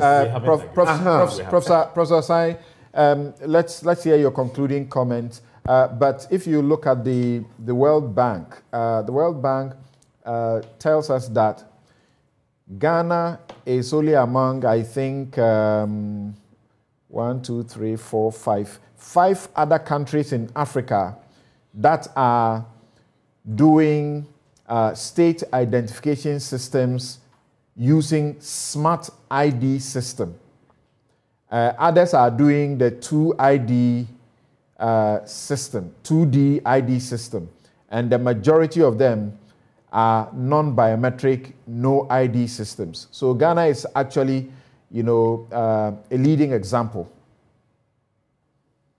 Yes, and I think so far through all of the comments expressed, there's really consensus that this is a good thing that we're trying to do. You also talked about the ideal versus the practical realities that we face, which is the linking of the Ghana card now to the eligibility to register to vote. And again, I accept Prof. Atefwe's assurances that on the technical side, the human resource side, we're good. I just really hope that the financial challenges that they faced would all be sorted out as they try to register the remaining number of people that they need to register and make sure that they can get a Ghana card in their hand. Because I think it would be very unfortunate that way down the line, far into the election year, then some of these financial issues will come up again, and then you realize that an eligible voter doesn't have a Ghana card in order for them to be able to register. Which again is the reason why, for me, I don't want the EC to put itself in a box and at least make provision for some backup, because again, in public administration, there are always unanticipated situations, and so if down along the line you should run into some challenges, at least you would have made provisions to deal with that. But like I said, I really hope that everything that the NIA needs will be provided to them if we are going to insist that the Ghana card be the sole source document for registration to vote. All right, thank you very much. Professor Jampo. Samson, thank you very much. I have listened to Professor Tifa and wanted to give a few responses while he was on, but he's gone, so I'll summarize. See, Samson, it's not about being eloquently defensive about anything. He operates a very human institution that has challenges. He must be receptive to critiques and be open to suggestions. But Prof, we should be speaking to the facts. Unless you have alternative facts, we should be dealing with the facts. Let me conclude with whatever I want to say in response briefly. I'm saying that the practice of publicly touting achievements and privately complaining about challenges is very unhelpful in our quest to build institutions. He talks about porosity of argument, but I say that conflicts do not emerge as a result of logical arguments and reasoning. I don't feed that something and he's a professor. He knows I don't feed without research, and part of research means talking to people. Part of research means talking to people. And so if I speak to people, including his own people, and I get a certain information, and he has superior empirical information to controvert mine, that is fine. It doesn't mean that somebody is banting about fabrications. Without research, without talking to people, I have no job. And he knows this as a professor. I speak to people, I spoke to people, including some of the very people that he trusted, or he trusts, and they gave me some of this information. And so if he feels that I am wrong, every scientific data must be capable of being falsified. And so if he tells me that he has a superior information or better information, empirical information, and facts must speak for themselves, I agree. But the key point is that he must deal with the trust deficit and allow the empirical evidence he has that cannot be controverted to speak for themselves. As of now, some people have certain information that he's spoken to, including his own people. And then he also has his information. How do we bridge the gap? How do we ensure that we are all brought together, all political actors are brought together and given data and facts that are incontrovertible? That is what he failed to address, and that is what a question that I was expecting you to put to him, you didn't put to him. And so my point is, we have one Ghana. He should not have, and it's happening one too many. You go to talk to public service, you go to talk to organizations and institutions of state, behind the scenes, they chronicle all the challenges that they have. But when you put them on air, then they begin to tout everything, achievement, as if there's nothing wrong. And that is what the respected Professor Atefa is doing. Saying everything as if there's nothing wrong with I'm not sure. I'm not sure. I'm not sure. I'm not sure you are being fair to him. Yes. I'm not sure you are being fair to him. As far as what he spoke about was concerned, he admitted what the biggest challenge is. He didn't say everything was rose, everything was all right. Please, well, I don't think that's fair to him. In conclusion, I am just trying to say that he should not be seeking to be saying things as if some of us go about spewing propaganda like some politicians do. For example, you mischaracterize the premium service as though that was the general service for everybody who needed an ID card. No, and that was wrong. Do such a thing. If you listen to me carefully, what I said was that if you go there, even as we speak now, go to the NIA head office, you see so many people massed up there. And then if you don't have the time to also be in the queue, then you have to go and pay. And that is the practice. It happened to me. I am speaking from experience. It is not something that somebody... No, but the fact that there's premium service is not secret, correct? No, I'm not saying it's secret. I'm saying that there are so many people who would also want to get their card. They don't have the time to be in the queue. Some of them, you ask them, they've been in the queue in perpetuity. If they have the resources, they will be able to, they will want to go pay and get a premium service. It is fair to acknowledge that when the mass registration was going on, there were places that people were just not showing up, and the NIA was complaining about that. Do you acknowledge that as well? Well, I don't have palms with that, what he's saying with respect to that. People were not showing up. Why were people not showing up?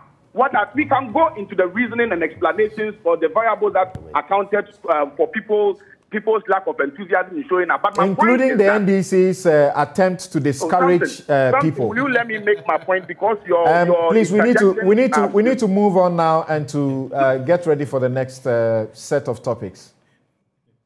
Professor, thank you very much, Professor Jampo, and you have been listening to our guests, including Professor Kenneth Agyemang-Etefua, Executive Secretary, National Identification Authority, Dr. Dominic Ayine, MP for Boga East and former Deputy Attorney General and Minister for Justice, Habib Idrisu is MP, Tolong, and Deputy Majority Chief Whip, Professor Ransford Jampo, Professor of Political Science, University of Ghana, Dr. John Osai Kwapong, Political Scientist, Democracy and Development Fellow, CDD Ghana. We'll take a break, and when we return, a very limited time for the other two topics to look at. That is Parliament at 30. Is it still a rubber stamp? Many will say yes. And then the NDC's flag bearership race. Is there anyone, including Dr. Kwabena Duffuor, who can, unsettle John Mahama? We'll be right back.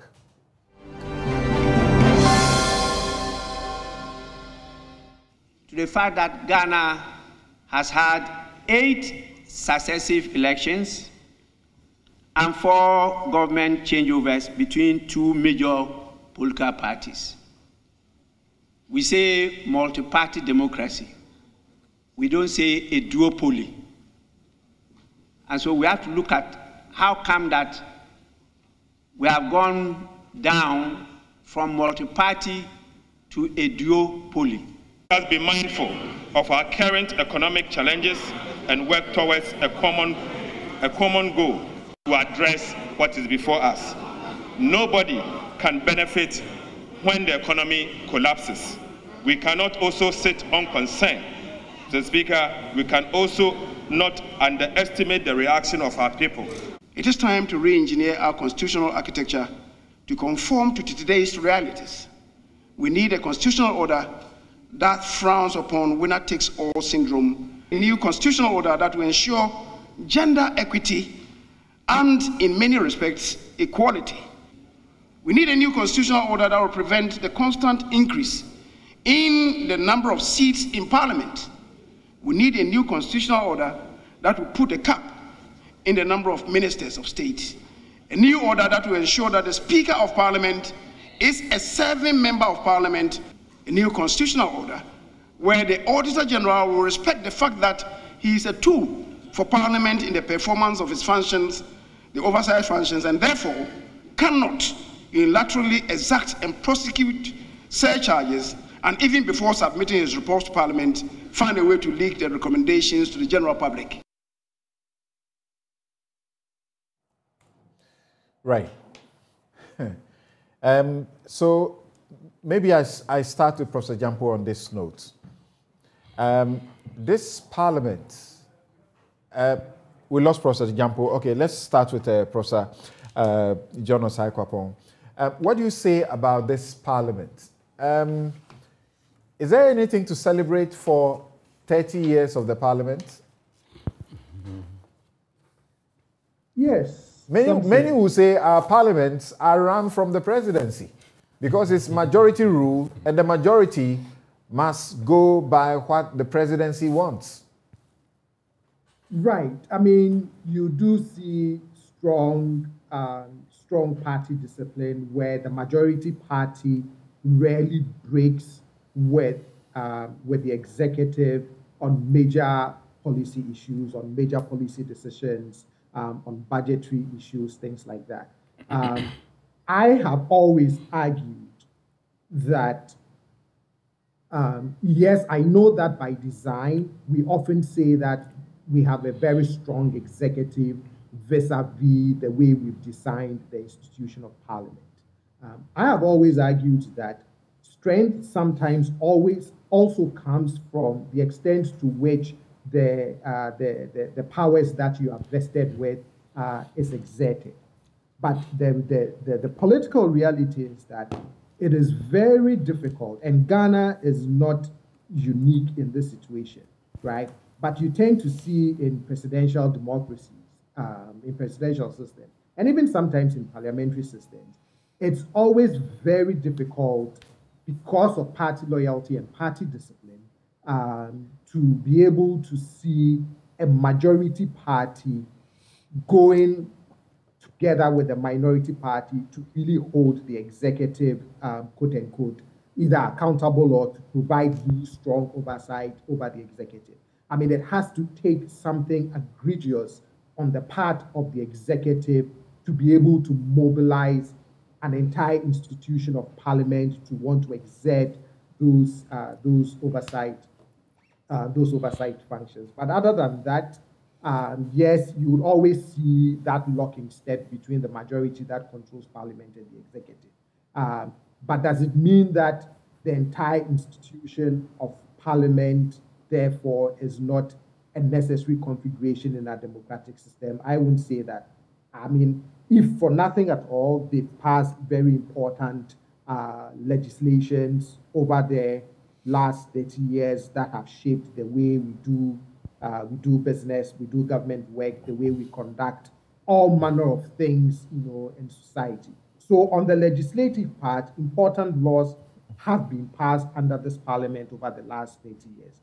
I think that what you don't see is that strong oversight of Parliament, from Parliament, of the executive. And for me, I think that would only happen under two scenarios. What we are seeing now, which is a very closely divided Parliament, and therefore you see more of that, or under a scenario where the executive is controlled by one party and Parliament is controlled by a different party. Because even if you look at the research, you tend to see more oversight of the executive when you have split government than when both parties control. As a researcher and someone in the civil society space, are you excited about this Parliament? A Parliament that, as you say, is divided right in the middle, and even with the support of the majority of the so-called majority cannot impeach a minister? You know, this parliament, when it happened, I mean, generated a lot of, hope and excitement among, people like me, right? And it was even reflected in Afrobarometer, the kinds of things that people expected to see from this parliament. But there also has to be something institutional, right? Because if you look at the thresholds that have also been set for things like an impeachment to occur, it takes a certain number of votes. And so if you look at the issue of partisanship, if you also look at the issue of party loyalty, then even with your numbers, you would always need people from your quote-unquote opposing side to help you, exact, some of these powers or to do something like an impeachment. Which is why I say, in my observation, it has to be something like really egregious, right? Both sides would have to agree that, look, as for this one, there's no way we can turn, a blind eye to it. A clear example is the Nixon impeachment in the US, right? That you actually had people from the Republican Party who said to him, look, Mr. President, this has just, crossed some line. And I think unless you can build consensus around some of these very, the parliamentarians from both sides will have to be able to say, okay, as for this one, we would have to put our partisan differences aside. We'll have to put party loyalty aside and deal with it. When are we ever going to get them to do that? Because that is where people are worried. Where there's an issue, where you can clearly see that this is what their constituents want them to do, and yet they cannot give their constituents that result because they cannot exercise independence of, action and mind. We are going to get there if the voters in constituencies begin to, quote unquote, punish MPs who they believe have not been really representing them, or at least doing the things that they expect them to do. You would see some of that reflected from, in the research that Professor Usumensa did, I think it was in 2018, that looked at Parliament. If you look at some of the sentiments that Ghanaians expressed in that research, it would actually come as no surprise to you the way the party primaries for parliamentary elections turned out and how the 2020 parliamentary election also played out, right? At the same time, it's also for no reason that when you look at the trend in Afrobarometer on a question of how often MPs listen, you would see a very low percentage of respondents who say their MPs listen very often, right? So all of these things, for me, the only way that I see, or the key way that I see some of this being changed, is voters being able to exercise that, we would vote you out or we would vote you in by paying close attention. But at the same time, if you look at Afrobarometer again, very few people do say that they contact their MPs on a regular basis on matters of public policy or on matters of public problems. So it's a very complex situation, but I think ultimately the ballot box would be one of the ways to cure this ill of that lack of strong oversight from Parliament over the executive. Okay. Professor Jampo, I hope we have you back on. PC Apia-Ofori did what the people wanted, going against his party to exercise independence of thought and to criticize the party when it was necessary. He suffered for it. Tei Nyauno, is he? Yes. Also suffered, was punished rather for speaking up where the public expected that some people will speak up. So isn't this the parliament you have, that they must act in group or else you suffer if you exercise independence? And how should we be celebrating such a parliament?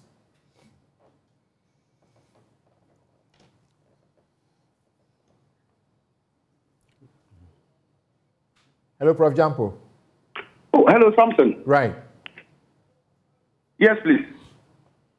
Yes, so my question was, do you think our parliament, the individual members who get voted on their individual ticket, so to speak, even though they come under a party, to the effect that they are not able to exercise, individual independence of mind and thought, is there something to celebrate about the parliament?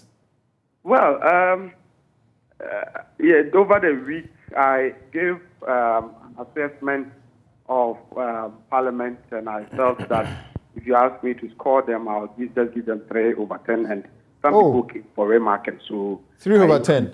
Yes, I increased it this morning to 3.5 over 10. You see, you cannot do any meaningful assessment of Parliament without appreciating their role. The function of every Parliament all over the world is there are 4 functions. You're talking about representation, legislation, oversight, responsibility, and then controlling the public purse. 4. Your question that you asked borders on representation. Now, when you talk about representation, essentially, we are talking about acting in a manner responsive to constituent interests. And who are the constituent interests? Who are the constituents whose interests members of Parliament or individual members of Parliament must act to satisfy? It's a tripod. First of all, you are talking about those who elected them. Those are the constituency. Their interests must be projected and must be represented. Number 2, national interests must be represented and projected. Number 3 is the partisan interest. So constituent interest, national interest, partisan interest. From 1992 up to now, it appears that members of Parliament have sought to project more of parties' interests to the neglect of constituent interest and national interest. And so if you are asking me to rate them in terms of their representative function, then they have not performed so well. It appears that the political parties outside Parliament, or the parties to which they belong to, wield a lot of influence and want to control these individual parliamentarians more than their constituents should do. And that's how come oftentimes when there's going to be parliamentary elections, MPs who have not done so well in projecting the interests of their constituents will go there begging, and then will have their support, will have support from other members of leadership from other political parties going there to be begging. If you have been able to serve your constituent interests well, then if you are going to seek re-election, you don't need people to go beg for you. And so in terms of representation, they've been abysmal. If you look at legislation, until recently, Justice D.F. Annan has given, I think, interpretation of Article 106 or 108 of the Constitution that says that every bill that has financial implication must come from the executive. And so, given that implication, given that interpretation, there was a serious frustration on the introduction of private members' bill. And so all the bills were coming from the executive arm of government, and then they were passed into law. Parliamentarians were in it. But recently, I believe during the days of Professor Michael Quay, my teacher and my mentor, the floodgates was open, and so many private members' bills, I'm told, have been introduced, and that is a plus for the members of Parliament. If you talk about oversight responsibility of the powers of the executive, again, Parliament has been very abysmal. You see, Parliament is supposed to operate as a countervailing authority to the powers of the executive. Countervailing authority here simply means power must be in existence to counter the exercise of power. Now, the practice where we appoint members of Parliament as ministers, hasn't really helped. People want to refer to it as a hybrid system. Hybrid is an agricultural terminology. We call it neo-presidentialism. Members of Parliament are appointed as ministers. Now, once you appoint a member of Parliament as minister, it becomes difficult for the minister to go to Parliament, to go and oppose and subject whatever is emanating from the executive arm of government to rigorous scrutiny. And so they go and then they simply, it. But don't forget that there are also members of parliament whose party is in government and who are not appointed as ministers. They also see that the more they shout, the more they improve their chances of being appointed ministers in the event of a reshuffle. And so they shout, the most, even than the members of parliament who are also ministers. The third challenge with respect to this has got to do with the fact that until recently that we got a hung parliament, many of the ministers who are also MPs are oftentimes caught working at the various ministries. And so they find it difficult to attend to parliamentary business. And you remember, speaker after speaker, maybe it's just a recent one who is not complaining, but speaker after speaker was always complaining about lack of quorum, their inability to form quorum and all that. So these things then weaken the functioning, of parliament. The last rule is their control over the public purse. Oftentimes, again, from 1992 up to now, it's only recently that the minority group was able to suspend the quick passage of budget, which eventually even got passed. But the point is that they have approved every budget that has been presented to them. Sometimes even they themselves do not have resources, and they are not able to make enough case to ensure that the budget is passed and included, many resources are included to even improve the working of parliament, as an institution. And so if you put all these together, if you look at all these functions of parliament, the four main functions of parliament, and you compare it to what they have actually done on the ground, well, they haven't scored zero. But I think that they have not lived up to expectation. I was expecting that even the hung parliament that we have now would live up to a certain expectation. But it appears that this hung parliament is also now filled with people across the divide who give hope to Ghanaians, but then they don't live according to the hope that they whip up, in the hearts of Ghanaians. You remember, during vetting of some ministers, you had a minority group coming to say that, no, we vetted them. We do not think that they have what it takes to serve as ministers. We are not going to approve of them. When it came to voting, they did it. They voted contrary to their position. You look at the majority side. Recently, they came out, about 80 or close to 90 of them came out openly to say that they do not support the continuous existence in office of Mr. Ken Ofori-Atta. They came out publicly. But now, I don't know what has happened to them. They do not even want to be associated publicly with that kind of cause. I don't know. And so all these things feed into their functioning, and if you ask me to judge them or read them. Okay, so they are here. They are here. Two of them are here, and I've been listening to you.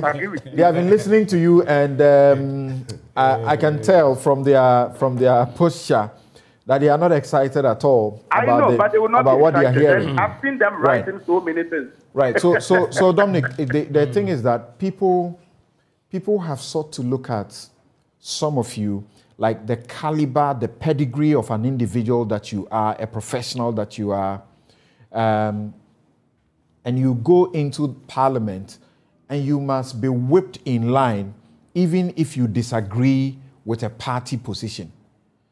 And that's how they look at it and say, this parliament, not this 8th parliament, but the parliament has not served us well. Mm-hmm. Yeah, I think it's a very difficult position that every parliamentarian finds, himself or herself. As the learned Professor Jampo has, articulated, and I think Dr. Osei-Kwapong also made the same point. The functions of parliament are multifaceted. In the Constitution, you can find the oversight role, the lawmaking role, the debate and deliberation, and then representation. As Professor Jampo has made very clear, there are a number of interests that MPs represent. Of course, the national interest is there, and the Constitution is very clear that the powers of government, including those of parliament, must be exercised, in the interest of the people of this country. Then also you have the partisan interest, and that is what, Samson, I think you are talking about. Usually every party comes to an election with a position on many issues. whether you're talking about social policies such as health and education, you're talking about governance issues such as corruption, and so on. Every party comes to an election with a manifesto. And so when you go into parliament, you are looking not only at the national interest, okay, which is defined mostly by government policy that is brought to the floor. You are also looking at what your party's position is on a matter, okay? Now, if you campaign like I did in 2020 on the back of a manifesto that my party published, and then my presidential candidate, His Excellency John Dramani Mahama, told the people of this country that if they gave him the nod to govern this country, these are the policies, the set of policies, and programs that he was going to implement, right? Won't it be utterly contradictory for us to now go to Parliament and say, though you have brought something that is contrary to what we stand for, we are definitely going to, support the position that you have taken on a matter, okay? Be that as it may, sometimes when debate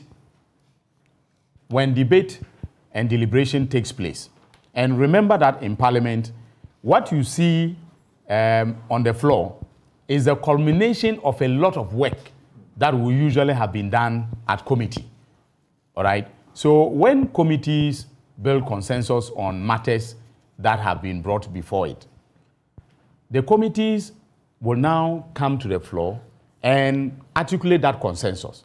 And that is why you see that in terms of the oversight function, most of the time we would come together and say that we are approving a minister, or we are approving a loan, or we are approving, a justice of the Superior Court, a Supreme Court that has been brought, and so on. All right.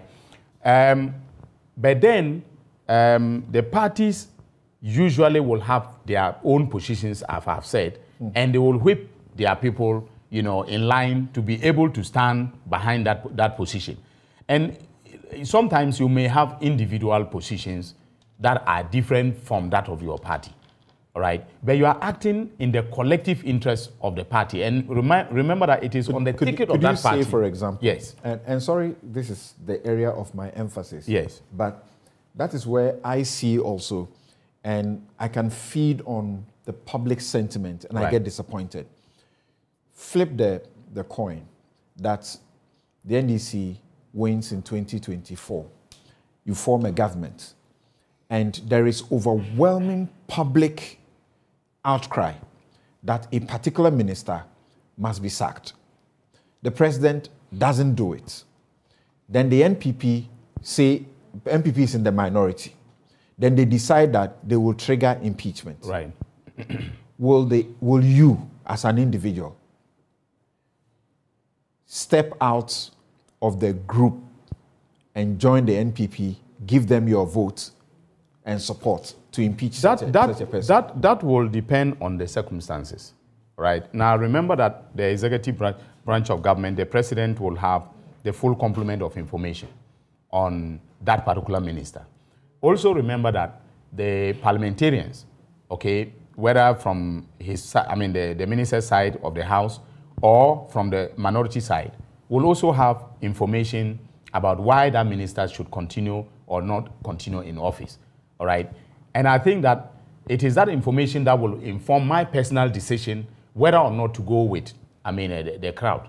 Okay, I'm not just going to say that because maybe there is, and sometimes, Samson, the problem in this country is that when we say that there is overwhelming public outcry against, let's say, the continuance in office of a minister, all right, have we done any empirical research to be able to say that, 70% of Ghanaians think that the Honorable Ken Ofori-Atta must leave office? Okay, most of the time we don't have that kind of concrete information. All right, so whatever is echoed in either mainstream or social media is what we take as reflective of public preferences as far as the issue is concerned. So yes, if I have the full complement of information and I know and I'm convicted that that minister should not, I will depart from my party's position. If you were in the majority and the NPP were in the minority and complained, like you did, about the performance of the minister, the expenditure that you said had not received parliamentary approval. Let's say, for example, the cathedral issue. Right. Would you have joined the minority? Yes, I would have. On a question of principle? I would have. I would have. And you can mark the space. If anything ever happens like that in my party, I would join the minority in voting against it. At the risk of losing my seat, I would do that. Habib, you are supposed to hold the executive to check. You actually are responsible for the public purse. But people don't see it that way. It does appear you actually, even as parliament, you get crumbs. The speaker has been complaining that the budgetary allocation to parliament and had to find a way to sort of blackmail or force the executive to allocate a certain amount to parliament.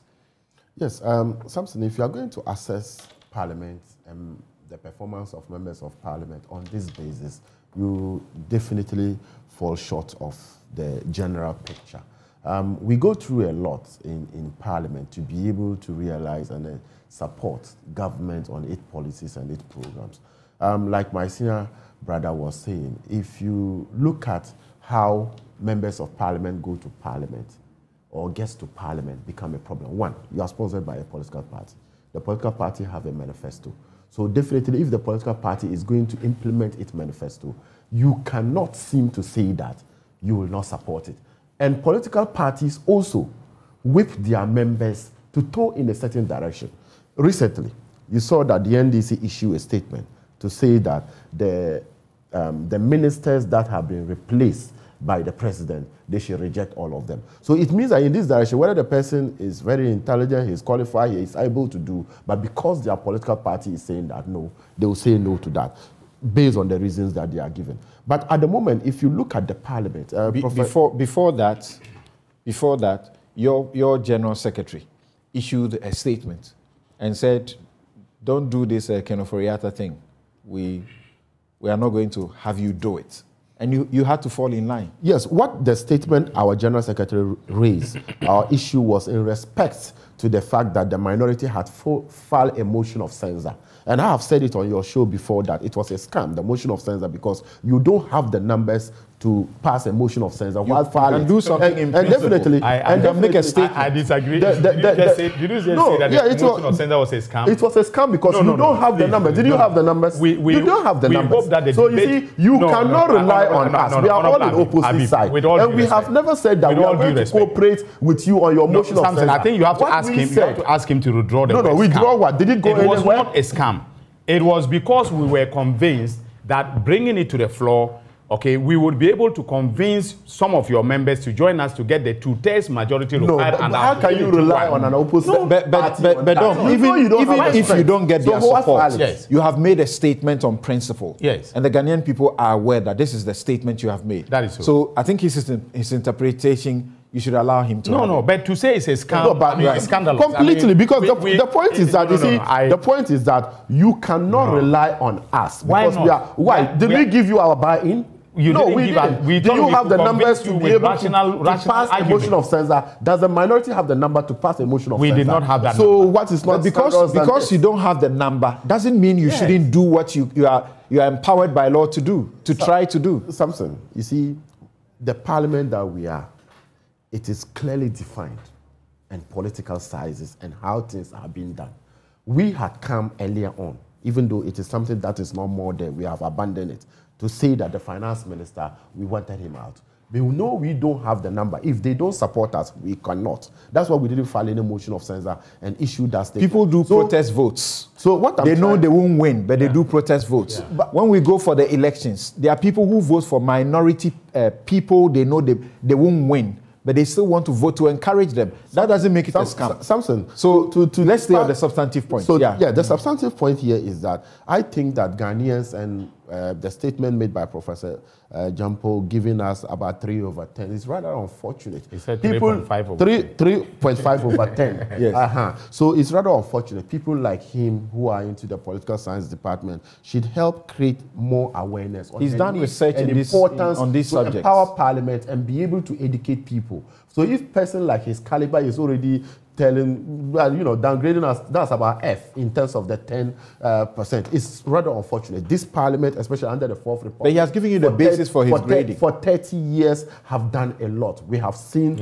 transition of different government without a problem. We have seen that different speakers have come without a problem. Laws have been passed, have been amended. We have been able to do a lot. At least we deserve better. And if you look at the celebration of the 30 years under the Fourth Republic, you can see that a lot of things has happened.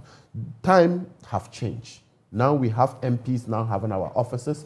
We have MPs now having research assistants who will be able to help us to be very effective in what we are doing. We have moved from the era of us working from the booths of our cars to the era where we have an offices to be able to do well. And it is also in the banner that we are discussing in Parliament as part of our oversight and decentralizing our issues to be able to get offices for members of Parliament in their constituency so that they will be in touch with the people. So I think that, yes, there are still a lot of things to be done. People are arguing and advocating that they should be separating of powers completely from the legislature and the executive. Yes, other jurisdictions have practiced that.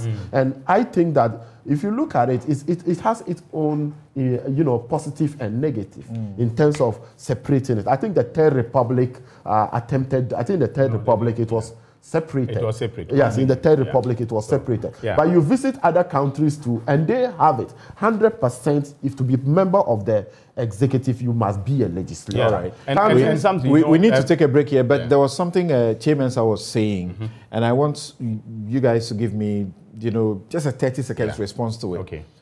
We must stop increasing the number of seats in Parliament. It's absurd. You agree? I agree, absolutely. I do. agree. In fact, I think that we should look at redrawing the constituency boundaries in order to decrease the number of MPs. We should rather decrease We should go down to the minimum of 140 provided for by the Constitution. That's what I think. Really? Yes. Yeah, I also share the same view, but I also think that a lot of things, especially with the Constitution, not only members of Parliament, we need to be able to know even the Supreme Court and some of the other things. How many judges? We should be able to say that. How many members of Parliament do we need? Not just that when a district is created, then a constituency is created. Automatically created. We should be able to cap it. And when we cap it, there will be proper representation. Okay. But having a large number is also affecting the public purse. All right, I need your views, 30 seconds each on that, then we'll take a break and return, where I will get just about 2 minutes of your comments on the flag bearership race.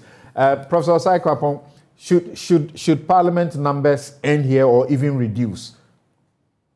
Yes, I agree with that sentiment.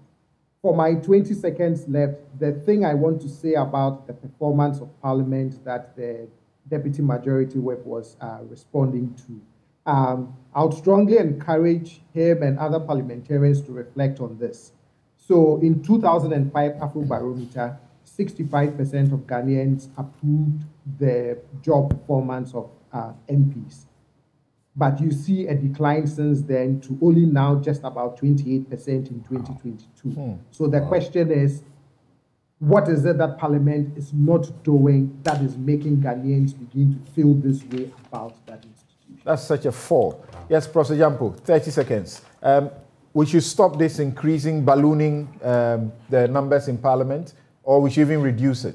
Yeah, it doesn't make sense. Otherwise, one day we'll have to construct a stadium where members of Parliament will sit. We have to realign constituencies, review constituencies, and put some together so that we can even reduce the numbers. But let me make my point again that Parliament has not lived up to expectations. My good friend, Habib, is a very good friend. He is always challenging, defending everything, and I knew that he was going to raise issues with whatever I've said. But he should set up, and I think Ghana's fourth Republican democratic practice will not be truncated. I don't believe so. And so more room for improvement. All right. Thank you very much. We take a break here. We'll be right back.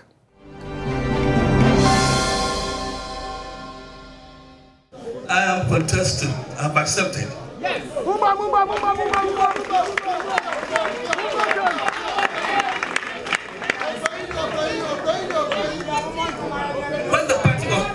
the party was formed, at first, yes, the grassroots were very powerful. Of late, you have been relegated to the background, as if you don't matter. But you matter, the power is yours. And it was the reason why I sent Ahunto down there. That with Ahunto, you'll be able to empower the grassroots. You will be powerful financially to manage your constituencies. When we come to power, there will be more about the constituencies in the rural areas. Thank you. Thank you. Thank you.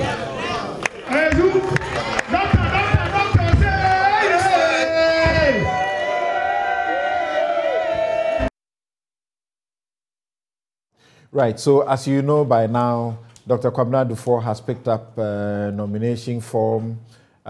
You also have one person that many don't really know about, also picking up a form. He goes by the name Enes Kweku Kobia.